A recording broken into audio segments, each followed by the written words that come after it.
thing, man. Listen, listen, listen. I'm give y'all a little bit of time to get up in here, though.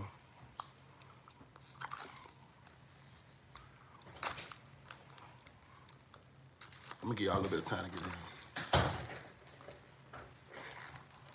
here. Fired up.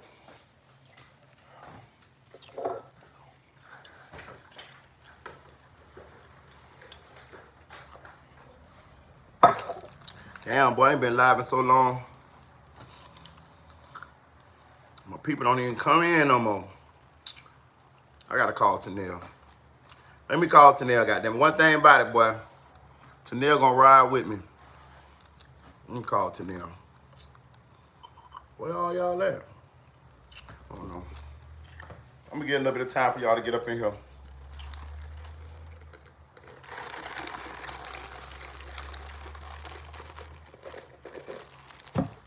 Give y'all a little bit of time to get up in here.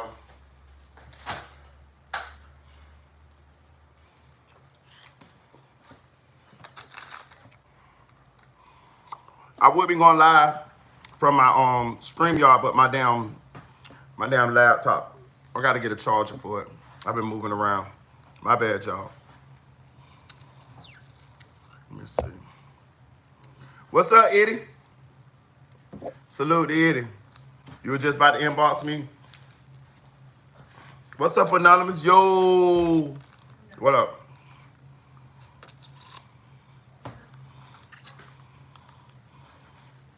Salute the Anonymous ones. I'm gonna give y'all a little bit of time to get here. We're gonna talk about P. Diddy, Ralo. Who the fuck else I had on there? P. Diddy, Ralo, and whatever the fuck else, because it's been a little minute since I got with y'all. So, I've been chilling, man. I've been all the way to Indianapolis. If y'all been following me on my, I got the old sleep ass socks on, y'all. You ever got them sleep ass socks where the motherfucker fall down at the ankle part? I got the old sleep ass socks on. But I've been all the way to Indianapolis. I went to see my son. I ain't seen my son for the first time. I saw my son for the first time since he was 6 months old. That was cool. I took my kids up there. That was cool. And I just been chilling.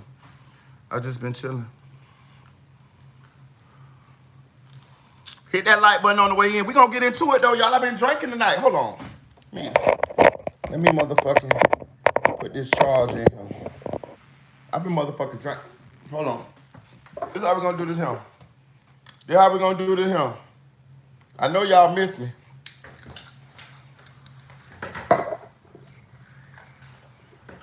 Look. You gonna take a shot with me, Eddie? Take a shot with me, Eddie. Take a shot with me. He look just like me. Thank you.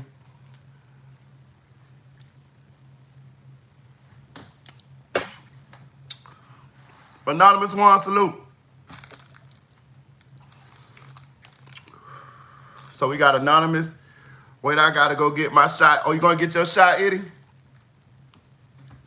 Salute to Memphis in the building.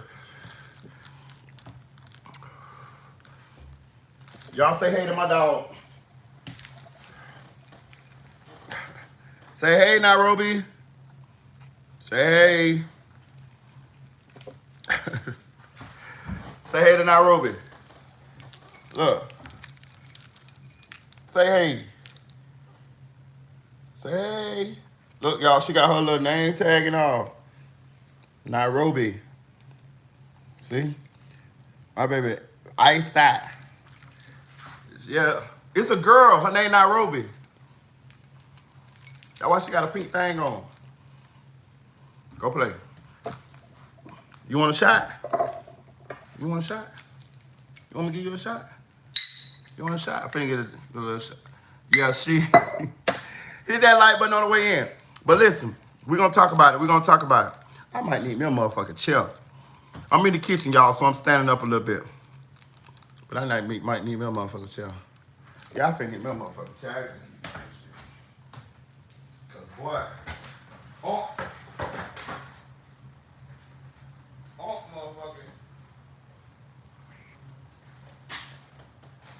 back be hurt. Come on now, Ruby. Come on, because you know you get stuck out there. Let me see if this is the right stuff. Let me get that motherfucking chair, y'all.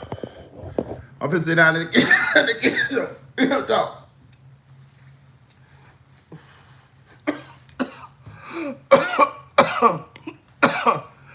What y'all want to talk about? I think I'm gonna start with Ralo, y'all. Hit that like button. Hit that like button on the way in. Hit that like button on the way in.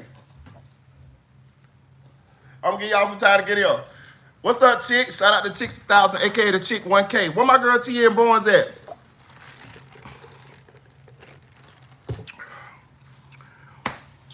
I've been drinking tonight, y'all. Y'all know when I go to drinking, I go to talking. Queasy. Like my Haitian sister-in-law used to say, queasy. Listen, y'all know I'm a Ralo fan. Y'all know I'm a Ralo fan. So, I be sympathetic towards Ralo, bro. But Kenny Money called Ralo out. We got to talk about it.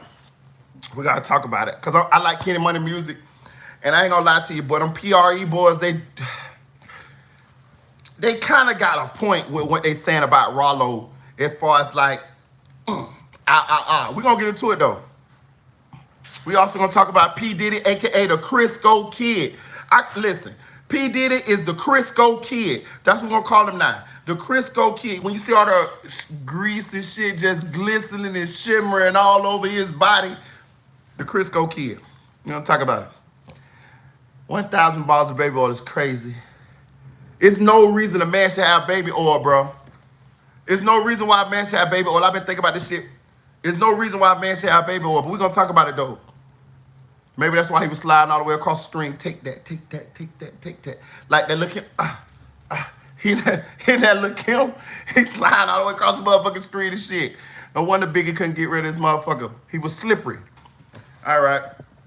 What else we going to talk about? What else we going to talk about? What else we going to talk about? What else y'all want to talk about? Jump in the comment section, let me know the topics, because I'm tipsy tonight, so I'm telling you, you know me, I'm going to go in now. When I'm tipsy, I go in. What are we going to talk about? I'm going to write it down. Put in the comment section what y'all want to talk about. And I'm going to write it down. I got a pen. That's so we don't get off, so I talk about what you guys want to hear me talk about as the night go on. You know what I want to talk about? Off the top. What's up, little Crystal? I just been chilling. I still, you know, I just been chilling with my family. You know, that's why I tell y'all to follow me on Instagram, Merita1, Meritaboy with the number 1 on the end. So you know, sometimes when I don't be posting on here, I do post pictures and shit of, you know, my real deal day to life. Listen, that's what I be trying to tell y'all. When we be talking about these motherfuckers, have y'all ever seen not all the bloggers, but some of them, the ones that I don't fuck with, but my blogger friends, what up, nephew, for real?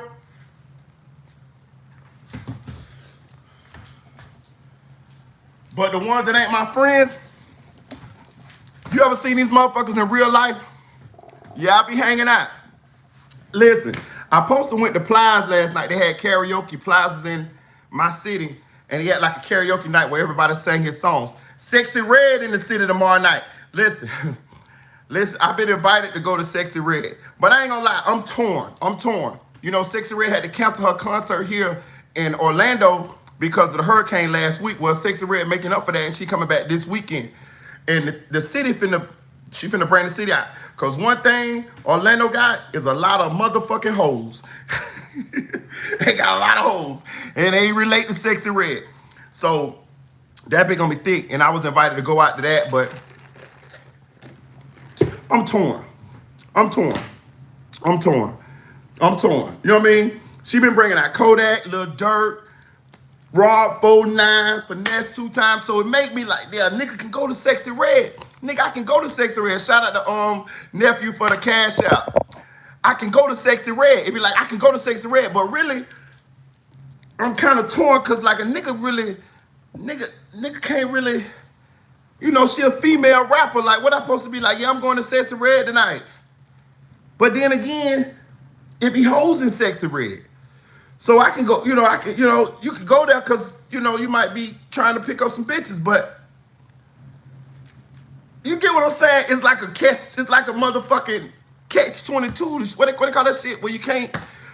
So, but I don't know, man. Shout out to TN Barnes.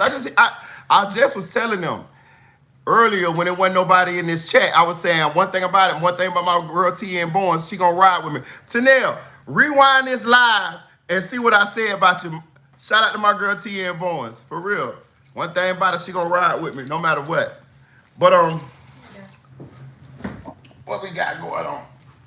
So what we're gonna talk about? What I was saying. I just been chilling with the family though. You know one thing about me, if you've been watching the channel long enough, you know, I hadn't saw my son in a long time, and that shit bothered me.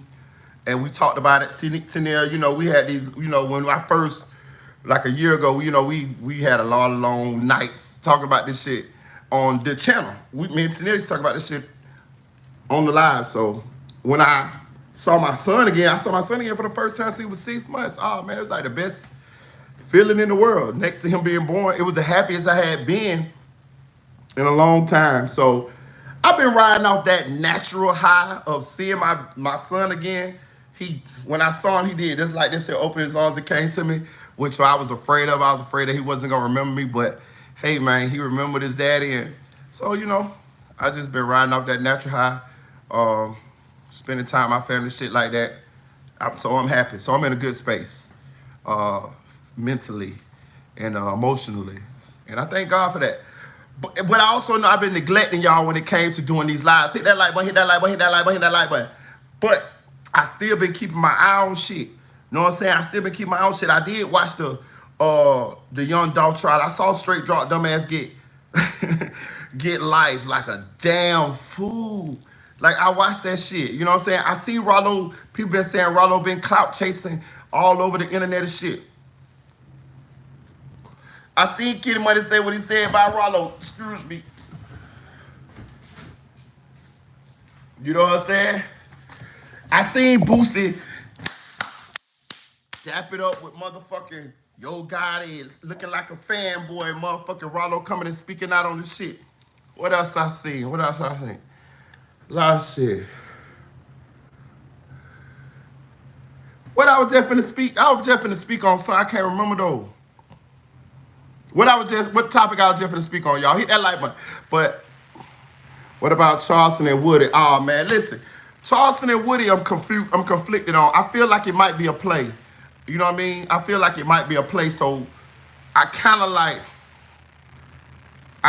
want to wait to see how that one play out. I feel like Charleston White really like Woody. I feel like Charleston White fuck with Woody, and I feel like this is a play that Charleston White might have cooked up to help Woody out because he liked Woody.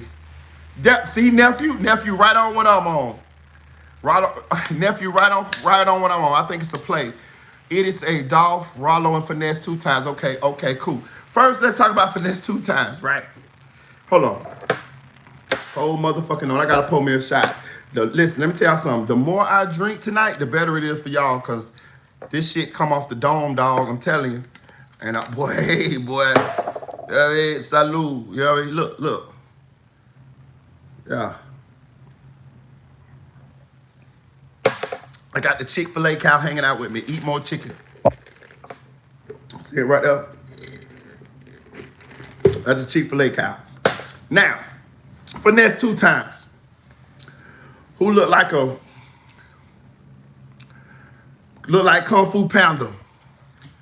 I remember not too long ago we was watching Finesse 2 times so-called chastise his women on live. Consensus was that he came across as a lame. We all know Finesse 2 times try to portray himself to be a pimp, and he from Memphis, and hey man, all this old hustle and flow ass shit. But when we see you talk to your women, my nigga, it wasn't done magic warning to me, nigga. You know what I'm saying? One thing about it, It's some smooth talking niggas out here. Some niggas that are talking cat off a fish truck. And you ain't one on Playboy. You told this bitch that if she don't need you, then she don't love you. But then you just tell the same bitch that you don't need her. So you right there in her face told her that you don't love her. You feel what I'm saying? If she had the sense God gave a Billy Goat, she would have said, well, fuck nigga, you don't love me neither because you said you don't need me. But it slipped this dumb bitch. But I'm gonna tell you what didn't slip her, that dick. Because this done came out that one of Finesse 2 times bitches that he called his ladies had a baby by another nigga. Now, first I'm like, well, damn. When do Sugar and the other girl have time enough to even cheat on Finesse 2 times? No, she... What happened? Go on, tell the story. Go on, tell it. She had explained her side of the story. Okay. She said her and Finesse 2 times had them broke up. She said her and Finesse 2 times broke up. How long they broke up for? For like 2 weeks. So 2 weeks? So she was getting it down on the dime. She said she was talking to her ex. Okay, well, my co-host just told me that, you know, I've been out of touch for about 2 weeks, but my co-host just corrected me. Stat girl, we got Stat girl. She keep me straight over here. Fact check me. She say that goddamn they have been broken up for 2 weeks. I don't give a damn. You ain't supposed to get pregnant in those 2 weeks, bro. You ain't supposed, but even if she did, fuck it, she got pregnant. We ain't gonna even put that on her because that wasn't my subject. What I wanted to talk about was how bad this looked on Finesse 2 times. Because if you ain't got enough motherfucking finesse to keep a bitch from fucking for 2 weeks after she leave you, this is an L for you, Finesse 2 times. This is an L for you, my nigga. Was it Sugar? Stat girl, was it Sugar? It was Sugar, wasn't it? The one he had the maternity bitch. Shout out to Sugar. Shout out to Sugar. He said she lived at his mom's. Why she never was a. She lived at his mom's. That's why she was never around. Damn. So she was sleeping with somebody else while she lived with Finesse 2 times, mama? Clarify that, idiot. You from Memphis? Put me in the game. I don't think he gave a damn. Yeah, that's where they at. Like it wasn't Sugar. It was the other one. Okay. What's the other one name? Oh, it was the one he had kicked out. Hit that like button. It was the one he had kicked out. Salute this Aaron's way. Yo. It was the one he kicked out. And the one that came back. Get in the chat, let me know. Because I'm putting this shit together. Y'all know I've been out of touch. Kung Fu Panda is wild for real, Crystal. Because how you got, bro, put it on the air tag. What? Because hold on, he put an air tag? That wouldn't Charleston thing. Got to play Charleston doing they played. They just did another 20v1. Okay. Because how you got, bro, putting an air tag on his whip. But you eating Wendy's, though. For sure. Shout out, Kel. Shout out, I found my other phone. All right, Nep. She lived at his mom's house. That's how she was never around. I don't think he gave a damn. It wasn't Sugar. It was Nia. Okay, it was Nia. Yeah, it was Nia. And the other girl came back. It was Nia. Okay. He's saying in love with that bitch. That's the one he's saying in love with. And Sugar didn't want her back. And you know what? I gotta I'm gonna change my opinion on that. Now that I know how it happened, thank you, Stat Girl. Thank you, Stat Girl. She was broke up with him. You know what I'm saying? She thought she wasn't gonna never come back. She thought she wasn't gonna never be backstage. But how she posted, she kind of relieved. She kind of relieved. That is not his baby. Explain. She made that post like, go share it. What she said? I like where you going with this. So she relieved. I want to hear the post. Hey, I ain't gonna lie to you. My statistician over here just told me that Nia said that she relieved that it's not Finesse 2 time baby. And you know what? Now that I think about it, I agree. Look at how lame Finesse 2 time is and how stacked up his teeth was. You know what I'm saying? You don't want your baby coming out with a mouth like that. What she said on the shade room? I'm trying to find it. All right. Well, while my statistician finds out what Nia says specifically on the shade room, we will continue.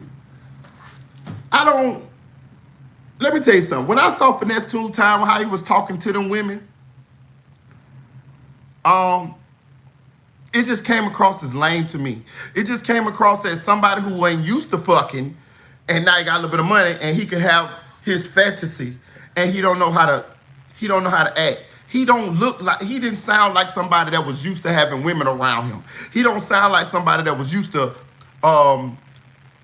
this type of situation. You know what I mean? He sounded like somebody that had got some money, who used to get picked on, and no girls wanted to sleep with his fat Kung Fu Panda looking ass, and then he got a little bit of money, and now he don't know how to act because he can have what he want. And I'm gonna say this too. She said, I found it. What she say? She said, I'm not perfect and never claimed to be. I apologize to him off the strength of me genuinely not knowing for real, but honestly, this kind of a blessing for me. Y'all don't know what I went through with that man for real. I used to cry and pray to God to help me leave him alone and couldn't. It's a blessing in disguise because I tried so hard to leave the situation and never really could until now. Damn. Did y'all hear what Nia said? She pretty much said her not being tied to Finesse 2 times with a baby is kind of a blessing in disguise for her because she went through so much with Finesse 2 times. I ain't gonna lie to you. When I saw how Finesse 2 times teeth was stacked up against like this here, I know a bitch gonna have hell with him. Right, it's already too much to put up with.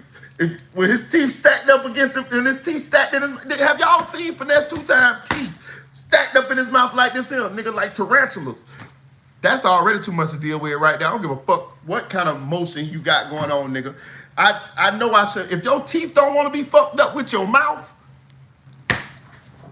what a bitch ain't got a chance with you, my nigga. So I salute the Miss Nita for fucking off and getting away. You know what I'm saying? For giving some pussy away and getting away for the next 2 times, cause he just came across as disrespectful, lame, a goofy, all of the words you can come up to describe a fuck nigga. Like when I saw him talking to them girls, bro, that shit was so like, you know what I mean? I ain't even no pimp, bro. I don't got no pimp bone in my body, but I swear to God, if I chose to, I would have a better approach. I can talk to a woman better than he could. That shit was like so, and then he counting the money in front of the girls like, you know what I'm saying? Them bitches couldn't have been where I'm from.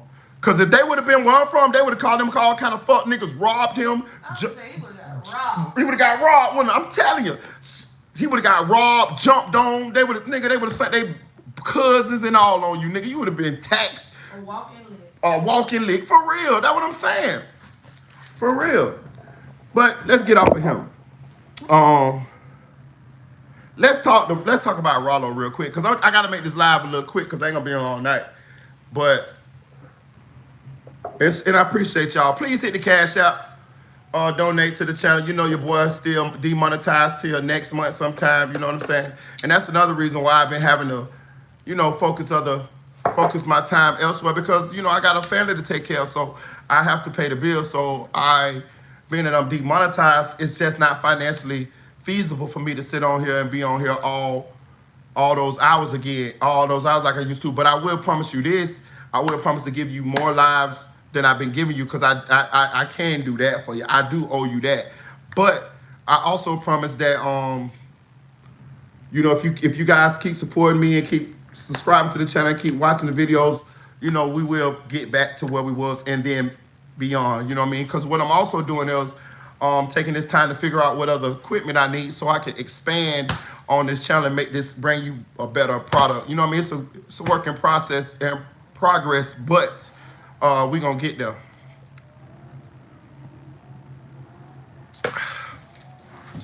He would have been ready to fight me, because my mouth would have broke his ass. I'm telling you. Hey, look, check it out though. Let's talk about Ralo. Hit that like button, hit that like button, hit that like button. please hit that like button.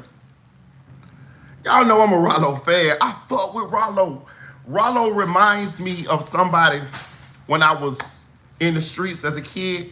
One of those dope boys that helped me out. You know, when I didn't have, when I was a kid, just a little dirty kid running around the hood, who mama was on drugs and who daddy wasn't around.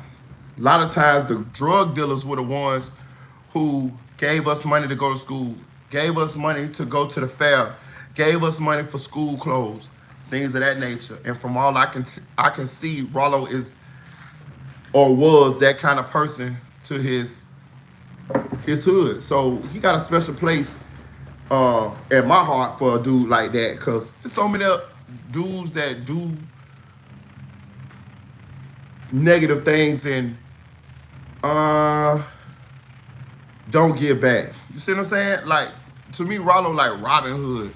You know what I'm saying? Like, real shit. Like, the things that Ralo was doing and he still is doing for his neighborhood, I wish that all big dope boys did. You know what I mean? That shit means something. I don't know if y'all ever been like a little poor kid in the hood and the only people you had to look up to was the dope boys. I have been. And them niggas was everything to us. You feel me? Like, that's and then when they gave us money and we saw them with the money, they gave us the money, like, that was a lot of money to us, but was no money to them. That shit means something. So, Ralo that type of nigga. But we all know that Ralo and Boosie had got into it because Boosie called Ralo a rat. You know, it's up in the air whether... We never saw no paperwork that said Ralo ratted, but we saw clues that would lead us to believe that Ralo did. But we don't, I don't know for sure. I have never seen no paperwork that said Ralo ratted. But I did see some shit that make you think that, hey, he was motherfucking going that way, or maybe he did. Because some of his paperwork sealed. He do have a proffer agreement. The situation with Ralo ratting is so fucking confusing. I don't even really remember exactly what went on. But I'm gonna say this. For whatever reason, Boosie said what he said and Ralo felt the way about it, so they've been beefing back and forth. But also, Ralo was friends with Dolph, and he was in jail when Dolph died, and now that he's released, he's kind of publicly speaking and saying the things that he probably wanted to say when Dolph died, but he couldn't because he was behind bars.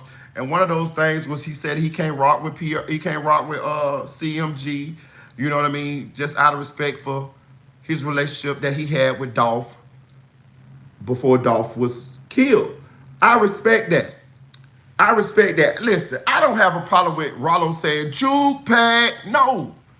Bro, I'll do that if I fuck with you and a nigga kill you. Man, fuck them niggas. I'm not.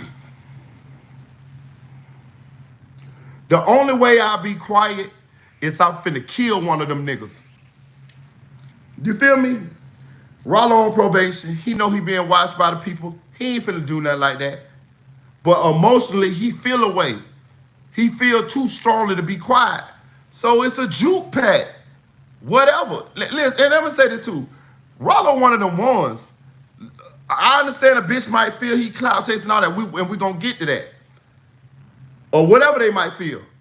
But when it really boiled down to it, Kenny Money and whoever else gonna have to bring it if it come to him having to protect himself on some street shit. And niggas know that. That's why he say what he say.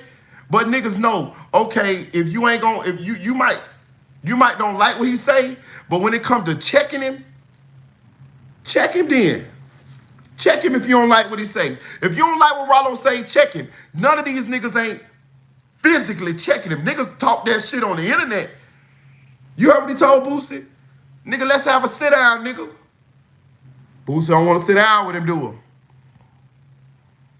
You sat down with T.I.? You said T.I. was a rat and you don't fuck with him, and then you ate them words and then you ended up fucking with him. We saw you. T.I. told us, he told. You don't like Terrence Gangster Williams because you said Terrence Gangster Williams told on some dead niggas. Well, T.I. said he told on some dead niggas. And you fuck with him. See, that ain't real. What that is, that's picking and choosing. You see what I'm saying? So that's why Boosie need to get off the internet. Because if he don't get off the internet, he gonna continue to make himself look like a hypocrite. Because on one hand, you saying you stick by the code, but on the other hand, you don't stick by the code. Come on, bro. Come on, bro. That shit lamer than a bitch. And a nigga see that shit. That's why niggas say what they say to you. That's why Ralo got an issue with you. Because you going to come out your mouth and say something, but then when it's time to, you know, you don't even want to have a face-to-face or nothing like that. You want to do some internet shit. That ain't real nigga shit. If a real nigga, if a street nigga call a sit down, you supposed to come to that sit down. Whether you gonna stick by your principles or not, you still supposed to go to that sit down. First of all, you and him cool. Y'all had a relationship. Shout out to nephew for the cash out.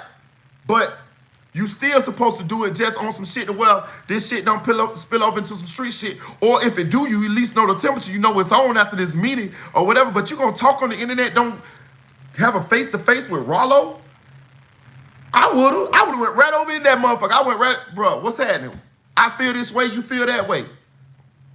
You wanna do some, you wanna talk, say something on the internet, but then when the nigga wanna talk to you, you don't wanna say nothing, you losing stripes. You losing stripes, bro.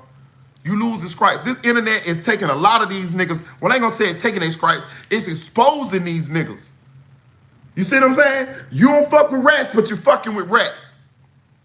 That's why I be telling y'all, get out the streets. Cause these the niggas that these young niggas look up to. But then when the shit hit the fan, these niggas ain't really walking the walk, talking the talk, and these niggas crashing out because they think the niggas that they look up to really living this life, but they ain't really living this life.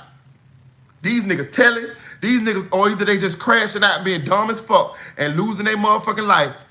You see what they told the nigga, what the nigga that killed Julio Fulio, the Murphy nigga, did y'all listen to the motherfucking spaces that he was on? Did you listen? Did you hear what the nigga told him? Bruh, whoever that was talking to the killer Julio Fulio on spaces, that nigga sound like me. That's some shit I would've told that nigga. That nigga say, hey man, hey y'all don't worry about him. That nigga ain't got nothing else to live for. Hey my nigga, if I send the police around there, you gonna crash out, fuck nigga. I'm trying to get you to crash out, fuck nigga. He totally say, I'm trying to get you to crash out, fuck nigga.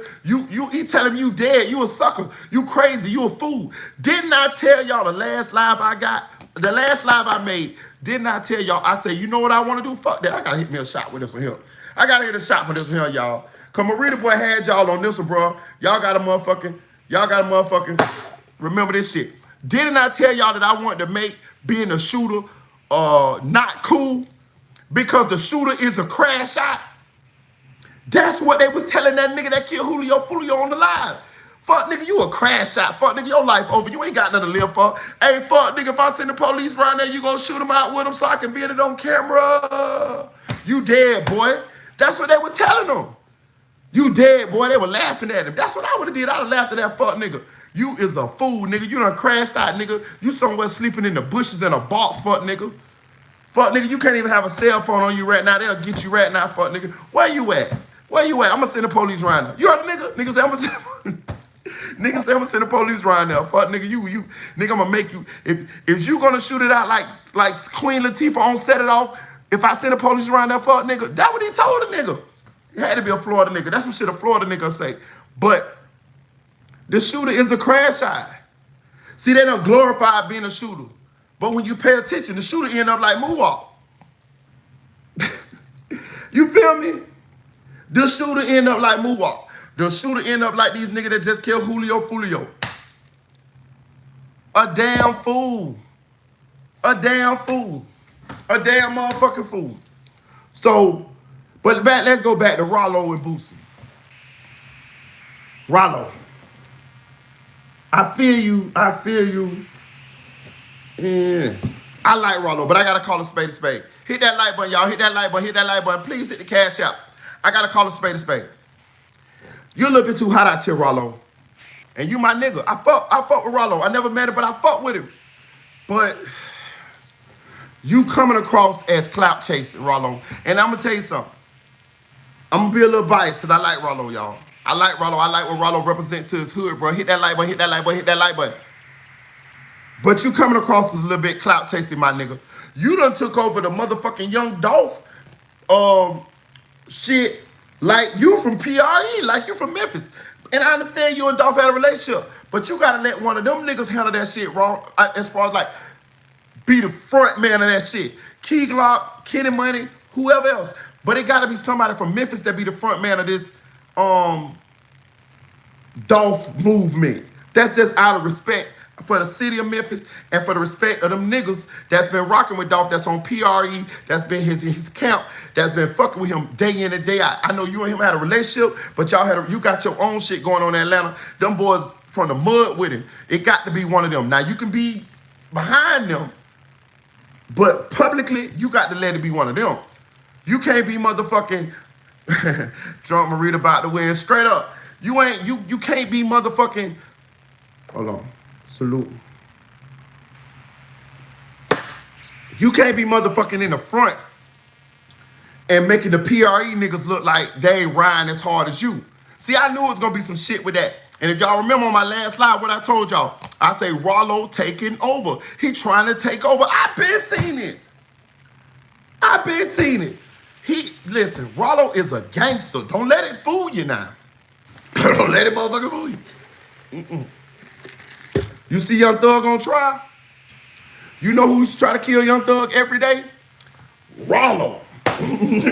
Every day, Ralo used to try to kill Young Thug. And we all know Young Thug got a reputation when it comes to the streets. Ralo ain't give a fuck about that. Y'all better go, listen, y'all ain't did y'all research on Ralo, go do your research. He one of them. So, niggas scared to say something. So I seen it was a takeover. I told y'all, I said Ralo trying to take over. I seen it. Ralo is finna force. Yeah, Ralo and Thug used to beef. Hell yeah, he used to try to kill Young Thug. And they end up making up and becoming friends. You know what I mean? You talk about it. Go do your research. But I knew listen. Ralo internet, y'all. Ralo is internet than a motherfucker. He was internet before he went to jail. Ralo the same nigga, listen, in his heart, he mean well. He doing it, he giving back to the community out of love. But the problem with it is, he got the cameras on too much when he do it. And if you got the cameras on too much when you doing that charity work, it means you want people to see you doing this, which means it can come across as more, you want people to know that you give to the less fortunate than really you just giving to the less fortunate because you have it and they're less fortunate. Because I'm not saying that he don't do it for the right reasons. I'm saying when it's televised so much, it can be taken as clout chasing. You feel what I'm saying? Do we say the Salvation Army clout chasing? When they put no commercials or them homeless motherfuckers or them hungry motherfuckers, please more some more porridge, sir. When they put the motherfuckers up there on our TV channels, when the motherfucking Humane Society put them little motherfucking videos of them little homeless ass dogs that been fought in pit fight. When they put the motherfucking dogs up there in order to make us feel away on us for donate today, the ASPCA or whatever, is they clout chasing? No. But they using the less fortunate to tug on our heartstrings to make us feel that way. It could be similar. It's similar to Ralo. I think Ralo doing it out the right reason, for the right reasons, but I think it's too televised, so people gonna say that it's clout chasing, and it is to a certain extent. I gotta keep my boy real, keep it real. My boy was all at motherfucking Rich Homie Corn funeral.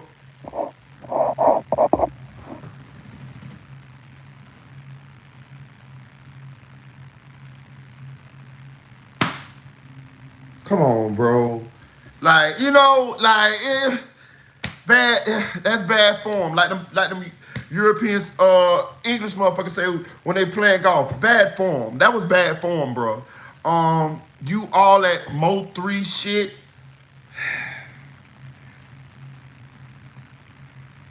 You know, bro. You coming across as clout chasing, bro. And I fuck with Ralo. I fuck with him. I like Ralo. But you all at these high profile places and high profile events, and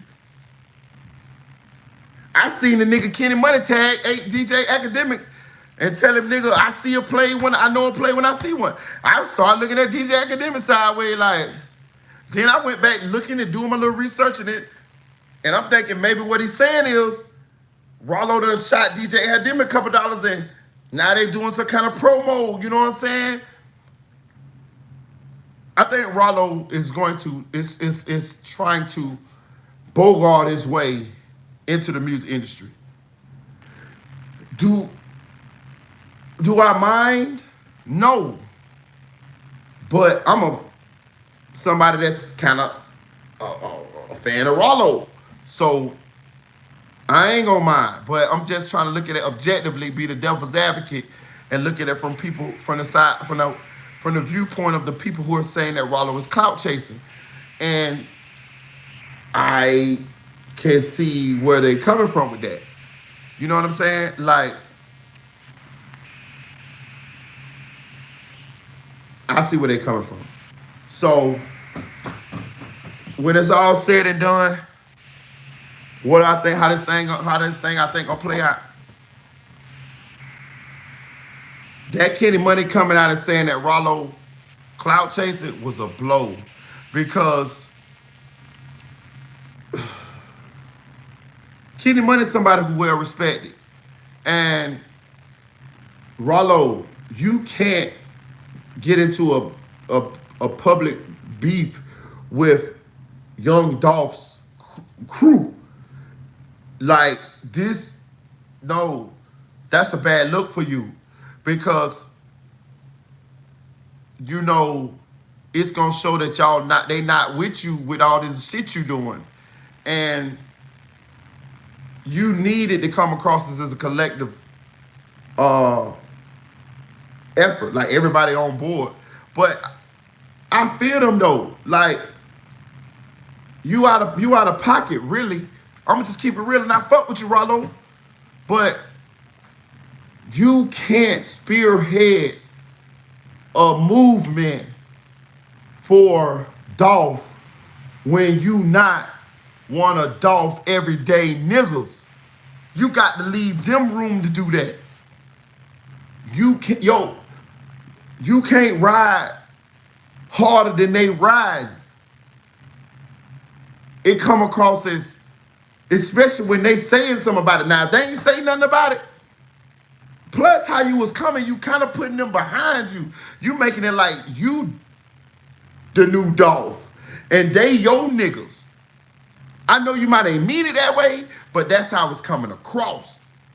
Your persona is bigger than theirs. Even though these niggas more better rappers or more established rappers, whatever you want to call it, you is the biggest. You know, you the gangster. You the biggest gangster. You bigger, you more of a gangster than it. You got more street resume than any of them that I know of. Know what I'm saying? All the niggas did their thing.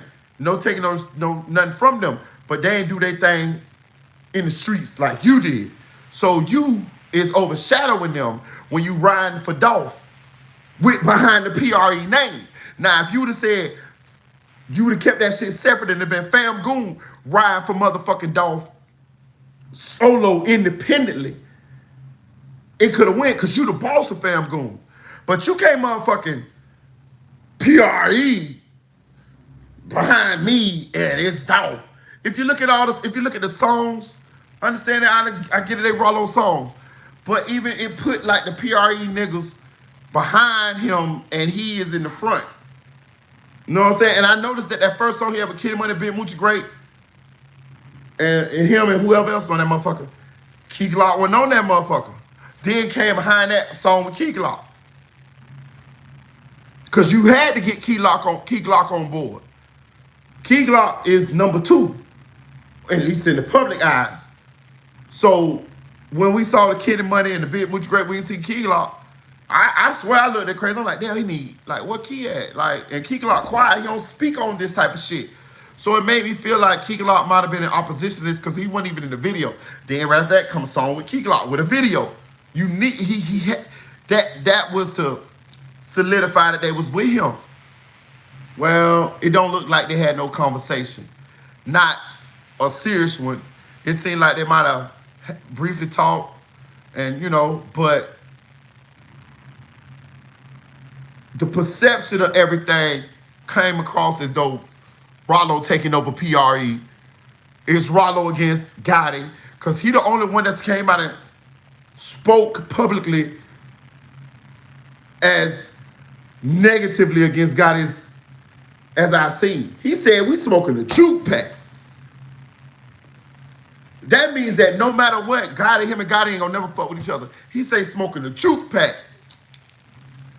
Know what I'm saying? So, but anyway, Ralo, I fuck with you, but you got to kind of figure out another way to go about this, because I do feel like he doing it out of a good place. I do feel like he loved Dolph, but you come across as clout chasing because it's too many cameras on all of these events. Some of this shit that you do out the kindness of your heart need to be behind closed doors. You know what I'm saying? If you're doing something for somebody and you always broadcast it, or it comes across as though you always broadcasting it, people gonna say it's for clout. And I'm sure Ralo do shit behind closed doors that he never tell nobody about. But you just came out with an interview with this dude, and you told us that the dude used to be a crackhead, and you told us that you got the dude off crack, you helped him, and you cleaned him up, and now the dude's straight. In your mind, in your heart, in your mind, you feel like it was nothing wrong with what you said, it's nothing wrong with what you did. But on the outside looking in, you look like you embarrassed this man. You told us that this man used to smoke crack, and you helped him out, you cleaned him up, you got him off crack, and look at him now. You embarrassed him. That man got a family, a kid, or whatever. And he might not have told you that, but I'm saying, some of us would take that as though that's embarrassing. Who the fuck want people to know that they used to be on crack, or they used to be this, or they used to be that? And he might have, but like a lot of people just want to go on and live their life. And you use that to say, I did this for him. This is the type of person I am. This is what you're doing, Ralo. I'm telling you, you're doing it out of the kindness of your heart, but it's coming across as being received differently than you intended to. And that's because there's too many cameras on every time you do something, or it looks like every time you do something, because I know it ain't every time you do something. And it's looking like you riding harder for Dolph than the PRE niggas. And just like Kenny Money said, them the niggas that got to deal with this shit in the streets, because it's real people dying really in the streets about this shit. You feel me? Because when you upset, them niggas know where them niggas people stay at. These niggas killing niggas' relatives. I'm sure that a lot of these niggas have the same cousins, the same sisters, and all this type of shit. Memphis is not big. Everybody know where everybody stay. Everybody know everybody kill people. And when you say that shit to shake up the hornet's nest, what Kenny Money is saying is that shit have real life consequences in the streets. So be cognizant of that if you're not gonna come from where you are and come down here to Memphis and get in this foxhole with us and shoot it out with these motherfucking CMG niggas. That's what he's saying. For real. Now, let's move on. We're gonna talk about P. Diddy, y'all. Listen, P. Diddy, listen, I gotta take me another shot. Bro, I done drunk this whole motherfucking little bit ass bottle. Let me read some of y'all. Why they say salvation, for real. I think he wants PRE, for real. Listen, let me tell y'all something, I gotta take a little shot. Bro, I drunk all this fucking liquor. Bro, I ain't got nothing in there, look at this shit. Shot glass, y'all. Yeah. And I don't even drink like that. Shout out to everybody in the building. Hit that like button. Hit that like button. Listen.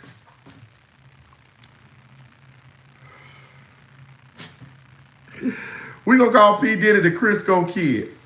Listen. He done, y'all. P. Diddy done. P. Diddy done.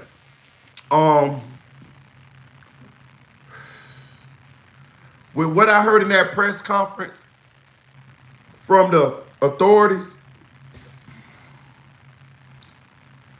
if they can prove what they're saying,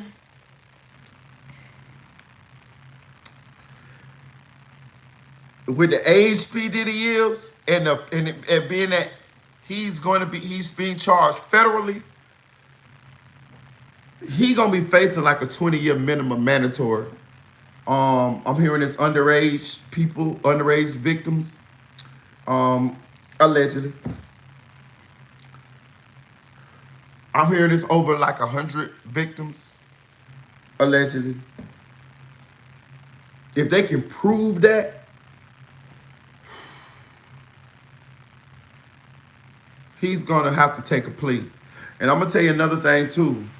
Being that he doesn't have a criminal history, he may be able to get a decent deal, a better deal than the average person, because the feds go off a point system. The feds go off of your previous criminal history. He doesn't have a criminal history. You feel what I'm saying? So his punishment will be less than if somebody else went in there with a criminal history. You know, so, but I do think he's going to be facing minimum mandatory sentences. And I think it's going to be like a 20-year minimum mandatory sentence when you think about what he's been charged with, what is it, sex trafficking, human trafficking, whatever. Bro, listen, I just was chilling with one of the OGs from the hood. This is God ever truth. Last week. And his nephew had just caught 2 life sentences for human trafficking.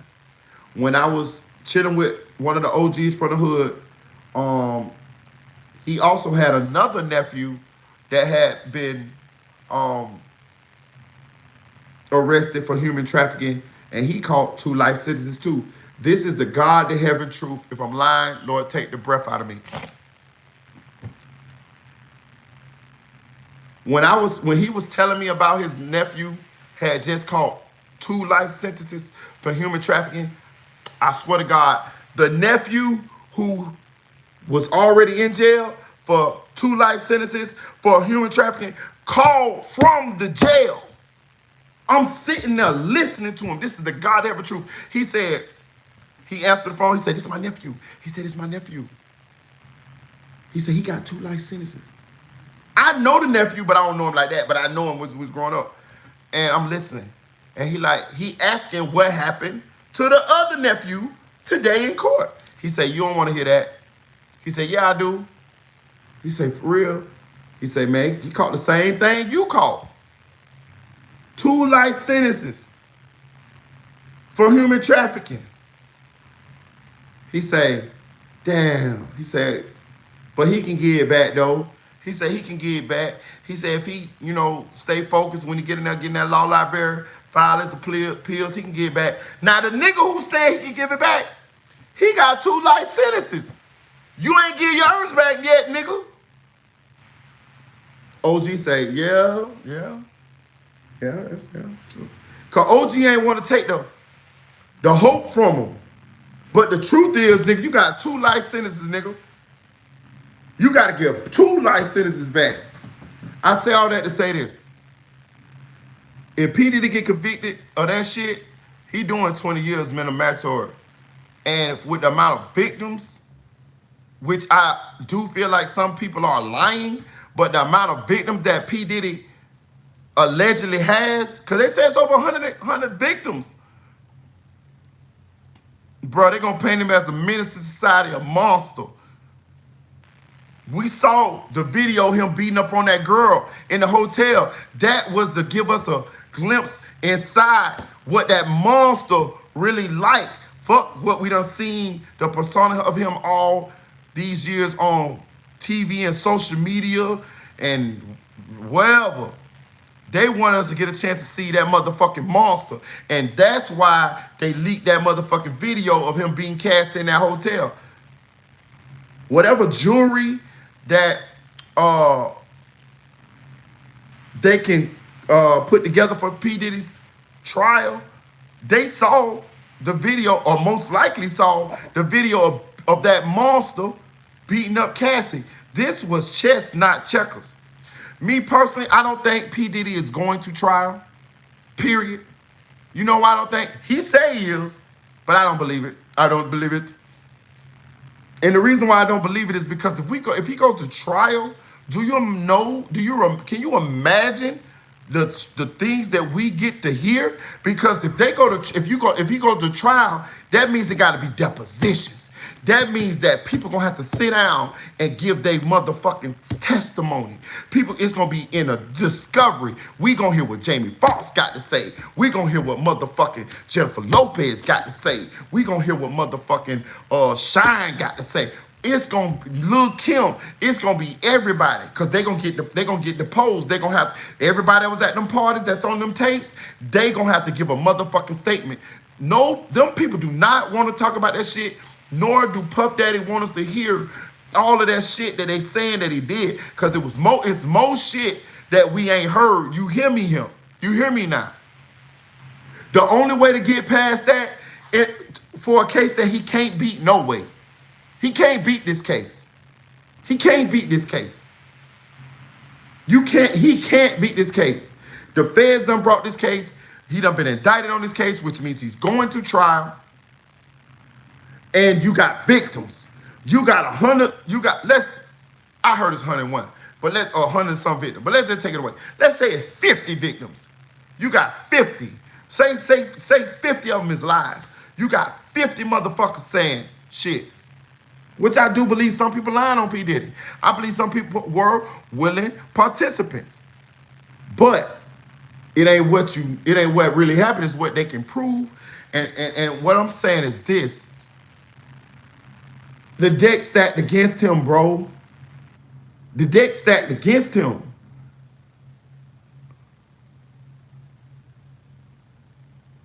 That motherfucker going to jail. Now, let me tell you what I would do if I was P. Diddy. I got to weigh out this P. Diddy. Hit that like button, hit that like button. Please hit that like button. I'm finna tell P. Diddy how to get out this shit, dog. Y'all ain't heard this shit yet, dog. I got you now. Hit that like button. Get us up to 20 likes real quick. I'm gonna tell you how P. Diddy get out this shit. Y'all know your boy Merita smart than a motherfucker. Hit that like button. Hit that like button. I'm gonna tell you how P. Diddy get out this shit. Foolproof. Foolproof. You gotta be a thinker around here. You gotta be a thinker. Let me tell you how P. Diddy get out this motherfucking shit.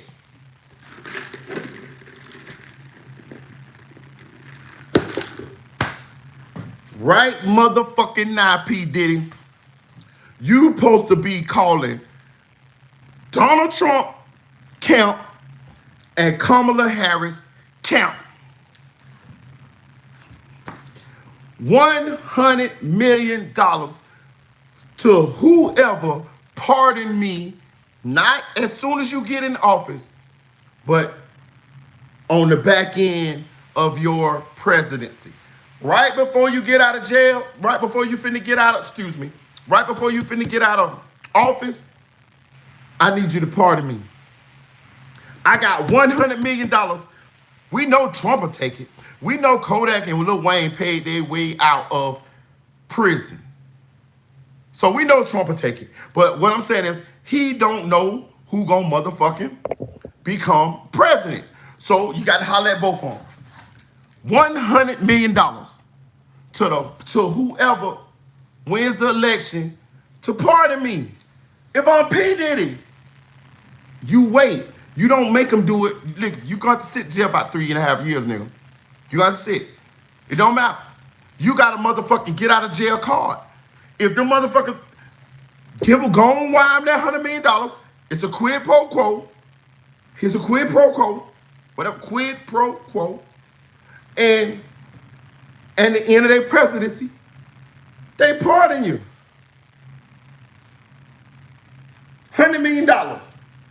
You supposed to be a billionaire. I know you probably got about 400 million right now still. You wire that 100 million to an offshore account of their choosing. Cause your dumb ass should have already been over there with Russell Simmons. You already should have been over there in Bali. You wild as fuck. You already should have been over there in Bali with Russell Simmons. You gonna stick around here. I'm innocent. Okay. No bond. No bond. This nigga ain't got no bond. Dumb ass nigga. Take that. Take that. Take that. Take that. He get in the chat, let me know.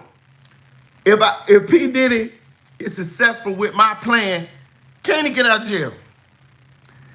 Do I or do I not have the best plan for P. Diddy being able to get out of jail? He going to jail. He in there. He ain't got no bond. So you in there, nigga. The best way you got to get out of jail is to pay one of the presidential candidates to pardon you. What sense do it do to sit in jail and you got $500 million? $100 million? A bitch will move for that.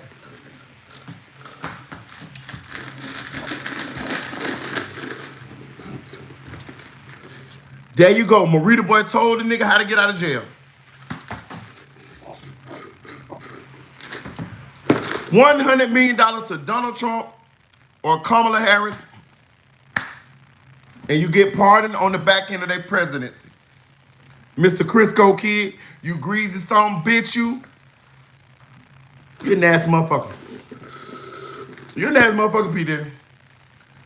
And when you get out of jail, I want you to get on a motherfucking plane and be on the first motherfucking plane to some type of foreign country, bitch. It's a good plan, but it also can backfire on him. I don't think Kamala would accept that she's president. She might not. But then again, she's a former she's a former hoe. She'll take $100 million. $100 million sound good to anybody, boy. I'm telling you.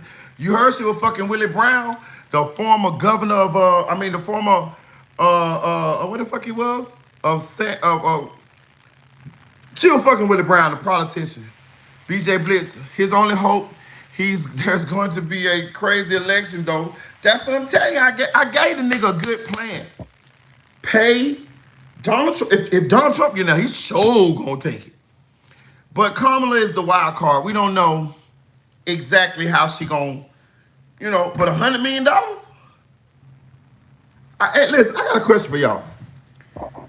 You know the president's, to be the president only pays $400 and some thousand a year? You know that, right? You know that, right? Google it. Google it. Google how much does the president get paid per year. It's like $400,000, which means you have construction companies, owners or business owners that's in the private sector that make more money annually than the president of the United States. So how then do these guys end up amassing so much amount of wealth while they're in political office? Well, I'm gonna tell you motherfucking why and how. They get motherfucking kickbacks and get paid. We saw fucking Lil Wayne and Kodak Black get pardoned. You don't think you don't think that Trump got paid to do that? So you think Trump just ride around bumping Super Gremlin? You think Trump riding around bumping a milli, a milli, a milli? Fuck no. Trump want that money. That shit was paid. And this is how a lot of these. Jared Kushner, Donald Trump's son-in-law, is a billionaire, if I'm not mistaken now. If he not, he on his way there. He wasn't worth none of that, or he was only worth a fraction of that before Donald Trump got in office. They say that he took money, he got money from, you know, over in the Middle East. Them boys have been caking him. That's what I'm saying. And so this ain't nothing new. You know what I mean? Like, it's just a new ball game that the athletes, rappers in the United States been just now got access to. But this game been played by politicians and certain celebrities too.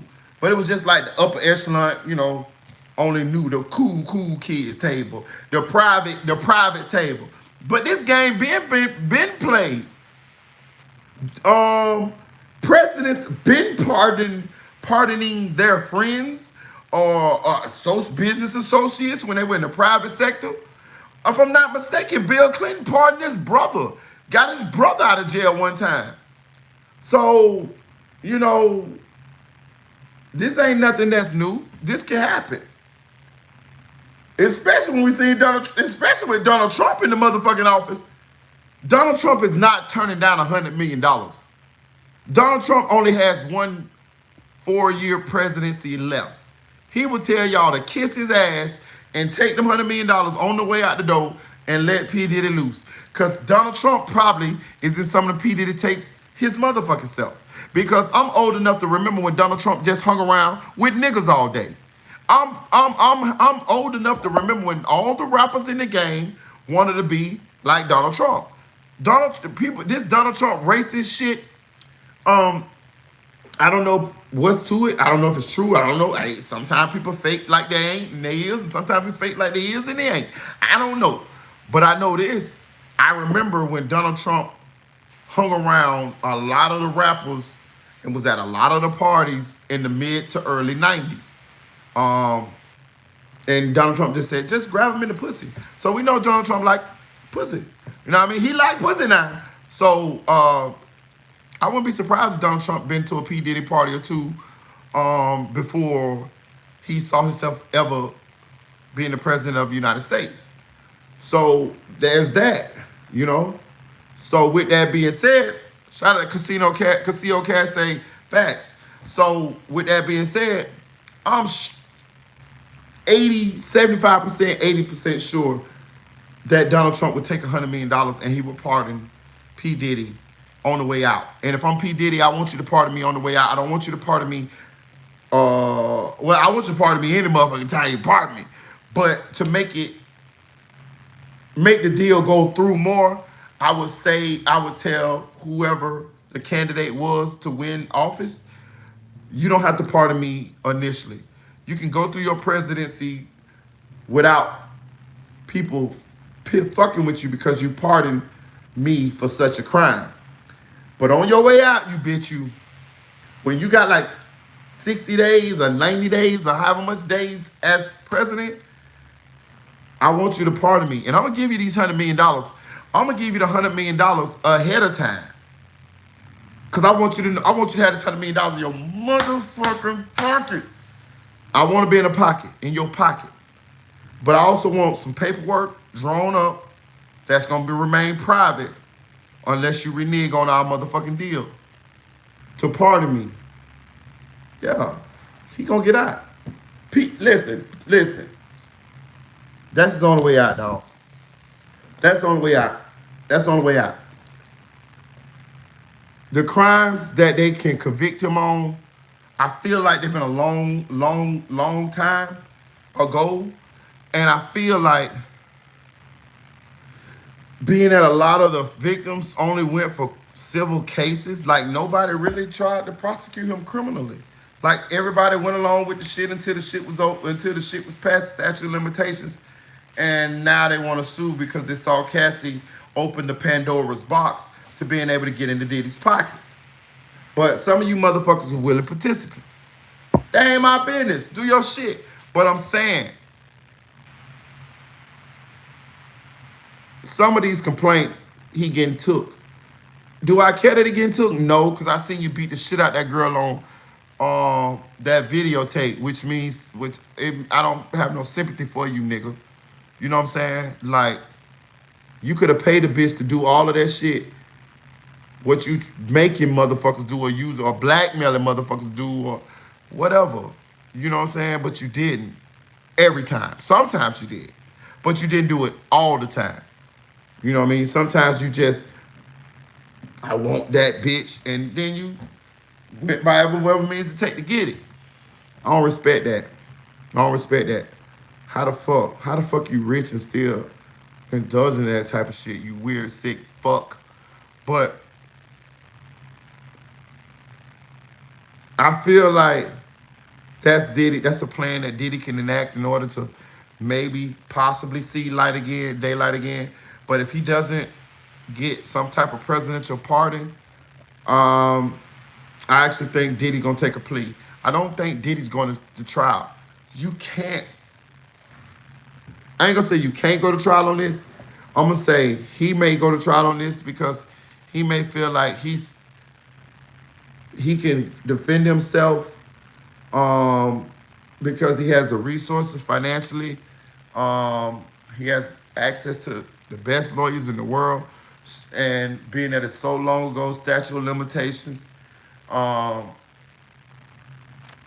People gonna actually have to get on the stand and actually be cross-examined and bear witness to what they saw years ago. I think he thinking he gonna take his chances, but what he failing to realize is when those juicy, salacious,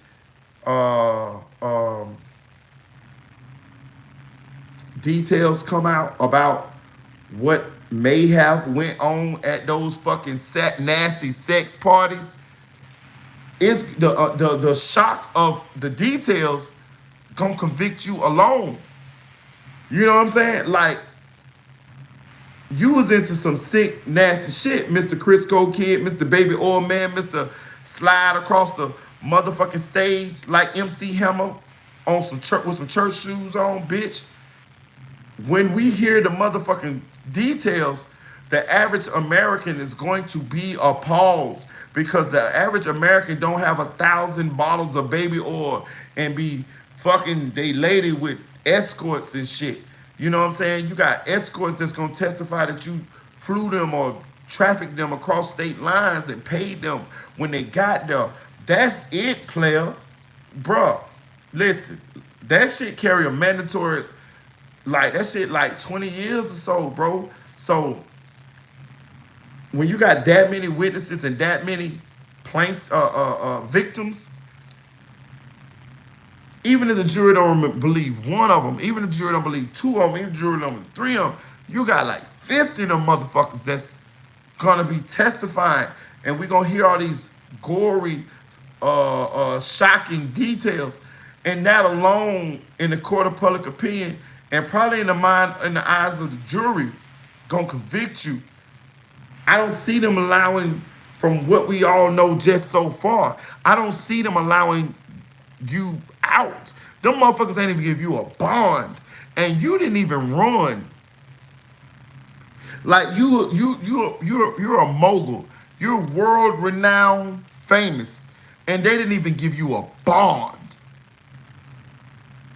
They gave fucking Hernandez Govan a bond on murder, and they didn't even give Diddy a bond on this case. That's showing you what their intent is. Their intentions is to never let you see the light of day again, free.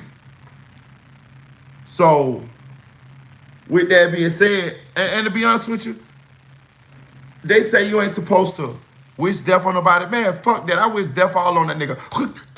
Whatever. All that. I wish death on you. Because jail and all that shit. Because when you, I can't wait to smoke that Diddy pack. There he go on phone now. Listen, and I'm gonna tell you why. Because when you listen to the shit that this nigga did over an extended period of time, bro, listen, Listen. I've been a criminal for probably 2/3 of my life. I promise you, I believe Diddy is a more prolific criminal than I ever was. Let me say that again. I believe from what we've heard about P. Diddy, I was a criminal for 2/3 of my life. Been in jail. I'm a 9-time felon. I believe P. Diddy is a more prolific criminal than I ever was. He just got away with it. I believe he's more of a menace to society than me. And I came up and grew up in the hood and did a lot of shit. I don't think I can hold a candle to the things that P. Diddy did and got away with. You see what I'm saying? So when you take all that in account, he's a fucking menace to society. This nigga blowing up cars. This nigga hanging niggas off the balcony. This nigga having relations with boys and young men and some underage and blackmailing some people when they engage in these these situations with him, beating bitches. We seen him fucking beat Cassie at in the hotel. Let's not talk about the speculation was alleged to be behind the Tupac murder. And then let's go even deeper down the rabbit hole when it's alleged that he's supposed to maybe been behind Big's death. Let's also talk about when the lady got shot in the club that Shine took the fall for. Allegedly Kim Porter, mysterious death from Hoskins lift.